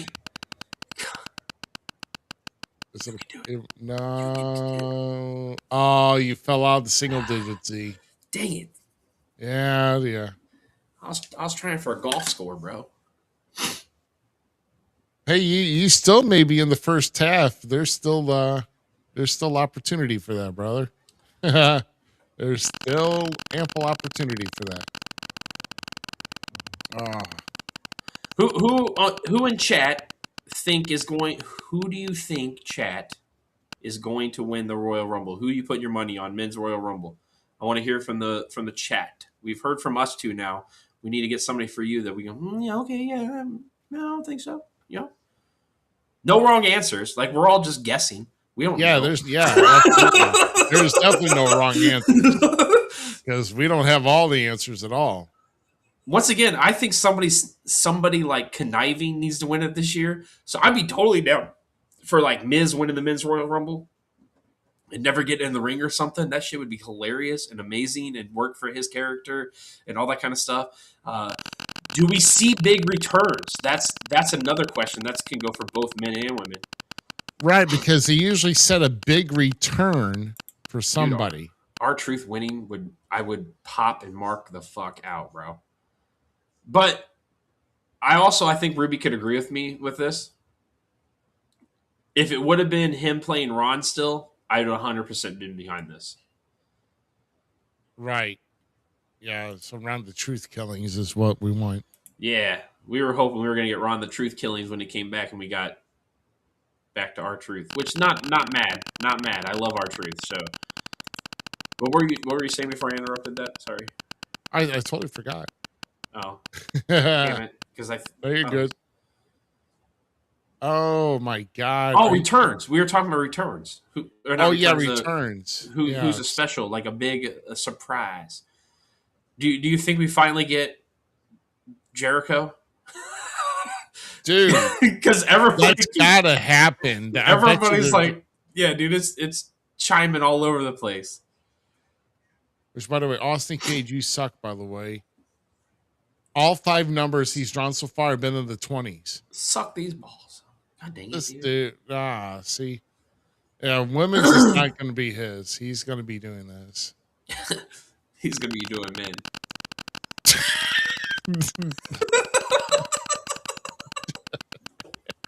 Joking. Yeah, I'm playing. Oh, so close. Johnny almost got that number 30. Johnny is 9. Johnny. Bro, if Mark Henry came back, I would shit a brick. That's one of my favorite wrestlers. That is like, where is Mark? There he is. Right over there. There he is. Z, there's still promise. Oh, no. 11. Yeah, number 11. Mark Henry's one of my dudes. He would be in my toy box. That's what action figures are, really. Like, if you look at my action figures, that'd be my roster. Like, that would literally be my roster because I only collect the wrestlers that I like. Like, I don't collect series or anything like that. Just wrestlers that Zmiz enjoyed. or things. I guess I do have some moment ones because I do have that Hulk. But I used to like Hulk when I was a kid, so I can't say anything. My just opinions changed on him.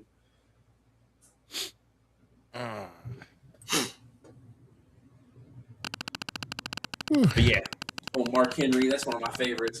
Of course, I got Big Show because I love Big Show. I got an Elias up there. Sorry, Ezekiel. Oh, wait, it's Elijah. That's who it was, right? Yeah. can we get that? I want Elijah in the Royal Rumble. And and then to come back as Ezekiel. Could all of them be the brothers like Elijah and Ezekiel? Yeah, how do you pull that off? That's me, by the way. I took your number 3. So then you have that happen, and then Mick Foley comes out, and it's just like a dream that Mick Foley is also Elias. I'm joking. I'm playing like because they're doing multiple gimmicks. Come on, people. You have got to be kidding me. Is that Cage? That is Cage. What a jerk. Every single number he spun has been in the 20s. Every single freaking one. Can we? Hey, with the 2026 video game coming out, right? Oh my God! Yes, I want to talk about that. And it's paying homage to the Attitude Era. Do we see people maybe like Scotty Too Hottie or somebody come in to do a special guesty spot? I'd like to see Scotty come out. That'd be the shit. I like Scotty. Johnny B, that's your last number, brother. Number 19. I will. I'm going to recap all the numbers here. So. I better take this Mark Henry now. Number 30 has not been picked. Excited to see the machine guns. Yeah, I'm down with that. 17 for Zmiz. Right? Wow. Can you believe number 30 has not been picked? Can you believe that I'm not winning the Men's Royal Rumble? Because odds are looking in my favor, bro. Yeah. So I was kind of hoping you get 12 because then you'd be all in the first half of the draws. I'm like, oh my God. All right. So one final spin. This is GQ's. He will get a recap here in a moment, Johnny B. You will. Patience. Oh, I hate you, GQ. Damn it. We don't hate you, GQ. We just get mad that you don't give us the 22. Yeah, I hate that you got that number. It's all right. Fair enough. Then I get number 12. All right. Well, so let's recap the men's draw. So with Johnny B, because I know he's asked. Johnny B's got 6, 9, 6, 9. And then 13, 16, 19, and 28. So once again, 6, 9, 13, 16, 19, and 28. That's what Johnny B has. And we will be keeping track of this when we watch the Rumble live. Z, for Z, you got numbers 1, 2, 8, 11, 15, and 17. So not a single one. Yeah. In the 20s. Let's see. Let's see. GQ has got 4, 7, 10, 20, 22, and 30. I've got 3, 5, 12, 14, 18, and 25.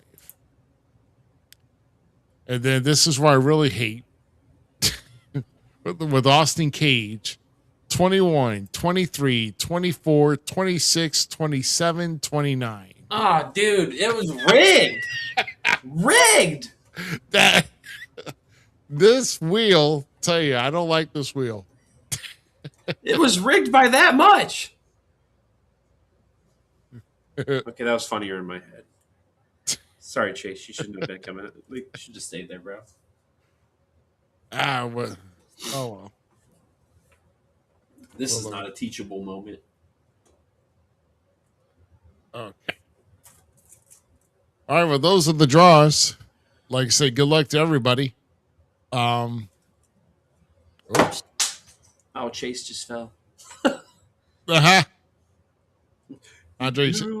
Well, Yeah, Andre. if he went to be busy doing this, he could probably grab onto something. The fish would be as Oh, big. fine. Holy cow. It's all right.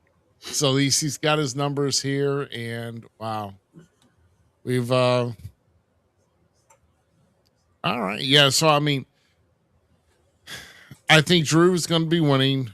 I really am pulling for AJ to win that match because he is certainly not done in that. And let's just think about it. Oh, and there's Kitty. Hi, Kitty. And I think that's it. Those are the only. So we got the women's rumble, the men's rumble, AJ versus Gunther, and which Gunther is pulling double duty, and then we got Drew defending against Sami Zayn. No doubt. So that's it, and that's going to be enough. So Yeah, unfortunately, Sammy's losing, and that's sad. yeah, I mean it is sad. Right now, I kind of like what you did. You see though when Cody was going back on his bus, where there's a taped promo of a signed promo from Drew with the belt. It was like the true American Dream, Drew McIntyre. It was taped on his window going in. Dude, he's a menace. He's a menace. He's a menace, dude. Oh my god, that is something else. Well, I'm sorry I didn't get to this earlier because I was, we were having some difficulties and everything else, trying to get everything in. Don't forget about Savage Games coming up on February 21st. That's going to be in about 4 weeks, close Something to like four, that. or no, Right yeah, about close to 4 weeks from now. 3. Yeah. So that's in Granite City, Illinois, for Illinois Elite Wrestling. And of course, once again, you never want to forget that we're going to be scheduled to be at FanFest 4, and that you can go to sicw.org for your tickets there, and take a look at what ticket prices they have for which I guess what you want to examine or where you want to go. I don't know. I mean, I'm kind of confused about the pricing myself, but I'll have to go. I guess there's like different events and like different rooms you can go into and so forth. So I mean, they kind of restructured it this year. So kind of go to sicw.org for all the information on that. So, man, we ran a little bit late here tonight. We usually, we really like to try to keep it down to 2 hours or so. It's 12, angel numbers. There you go. But like I said, with the amazing conversation we had with amazing Maria, that in itself, it was definitely worth tonight. That was a stupendous interview with her. It was a great interview. So, so once again, thank you. And like I said, I'll definitely be in touch with her. We'll see what type of vote, because there's definitely names in OVW that I'd like to have on the show. Obviously, Cash Flow, bro. Can we get him? want to talk Dude, about his I career. would love to have Cash on the show because That'd be the Cash, shit. he's a rugged veteran as well. That's what I'm saying. Like he's an awesome vet. I'd love to sit down and chat with, dude. Yeah, He's doing movies now too. Like he's getting into the movie world and shit. Like yeah, Cashflow be doing some cool shit. Yeah, so I'd love to get Cash on the show, man. Absolutely. Like I said, we're looking for more interviews as well. We're going to be bringing them to you here. Of course, maybe we'll see what we got going on next week. Like I said, we'll probably talk a lot about the Rumble. Probably not so much leading up to it. I mean, I know that Raquel has got a shot against Stephanie Becker tomorrow night on Raw. Raw is in Toronto, and then I'm guessing SmackDown's over in Riyadh. Probably going to be pre-taped, maybe. Or if it goes live, it's going to go live probably like it. Internationally, it'll go live on Netflix. So, I don't know where SmackDown is. Yeah, if if you're in Canada, you'll catch it, or if you got a VPN in the US, you'll catch it. I don't know who said that, or why would I say something like that? Sorry. I don't know what anybody's talking about. Yeah, we can't wait for FanFest 4 either. Like I said, the Rumble's going to be good, and I'm just looking I can't wait to see what the roads are like. Like I said, a lot of kids have tomorrow off for school. One way or the other, they're not going to make it to school. And like I said, I got to check on the wife here. If y'all are listening, I guess I should have brought this up earlier, but like I said, my wife is still in the hospital since Thursday.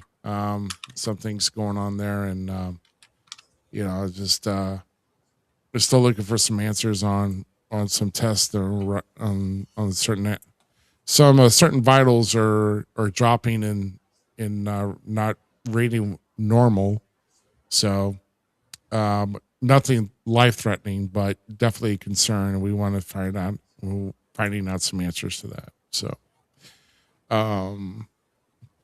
but yeah, guys. So I mean, Z, you got anything for anybody? Kind of help wrap this up. Oh my gosh, Johnny. I'm trying to figure out where this is, but where they're at, but I can't find it. So no, I just be kind to people, man. You don't know what anyone's going through. You don't know what their lives are doing. Get up at 5 a.m. You do this stuff all the time anyway. You stay up late live on TikTok and stuff. Don't even try to play Johnny B. I know what you do. You're the reason you're the reason your job even has job for people right now. There you go. Johnny B's a hard worker. That's all I'm saying. That's all I'm putting out there. Hey man, Z says you're a hard worker. You're a hard worker, man. So yeah. And I appreciate everybody who's watching or has watched here tonight. And we appreciate you guys. Like I say, we're officially, from being on the air, we are over 3 hours. I know we usually don't like to go this way. And it's for some reason that when you and I get on, Z, we tend to go like way out. Well, but I'm the one that's throwing down the ruler. Like, okay, don't go so long. We had a great interview today. Yeah, we had a great interview with Maria that like we were bouncing stuff off of. Like we had a good time. We had a good exchange back and forth. We could have talked about more too. Like I said, road stories. There could have been a whole nother show there. So it might be someone we need to have back. Have her and the husband back. Have the husband. I'm all for it. Oh yeah, absolutely. Like I said, I want to, I'm going to definitely kind of draw up a nice list and say, okay, what can you get me, Santa? Yeah, dude, she deserves higher ratings on that. What was that, Cage? Oh, did you read the review at the bottom? There was an actual like review of her wrestling from somebody like I don't know if it was a fan on that fan page thing. Yeah. It was really cool to say. Like I rated it too. Like amazing. Oh yeah. This was written back like it's September 2023. Yeah, well, as long as it's good. She was awesome. Say, don't be dogging her. I'll tell you. I wasn't knocking her. Don't make me look at the bad guy now. I meant the review. I was like, No. don't you be dogging Maria on the She was review. talking about how, like, I don't understand how this match wasn't rated higher, blah, blah, blah, like, about the match or whatever was going on there. I think it was a match. Yeah. Yeah, it was about. And, yeah, I agree. I agree 100% with that person. Yeah, man. Yeah, so, I mean, I totally, I don't know.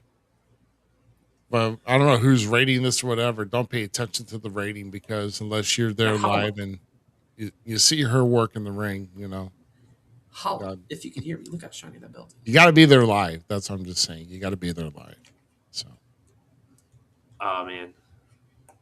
Oh, shit. Wrong thing. My bad. There we go. All right, get us out of here, Ruby. Sure. All right. I'll tell you what. How about I think it's about time to kind of get up and stretch and say sayonara.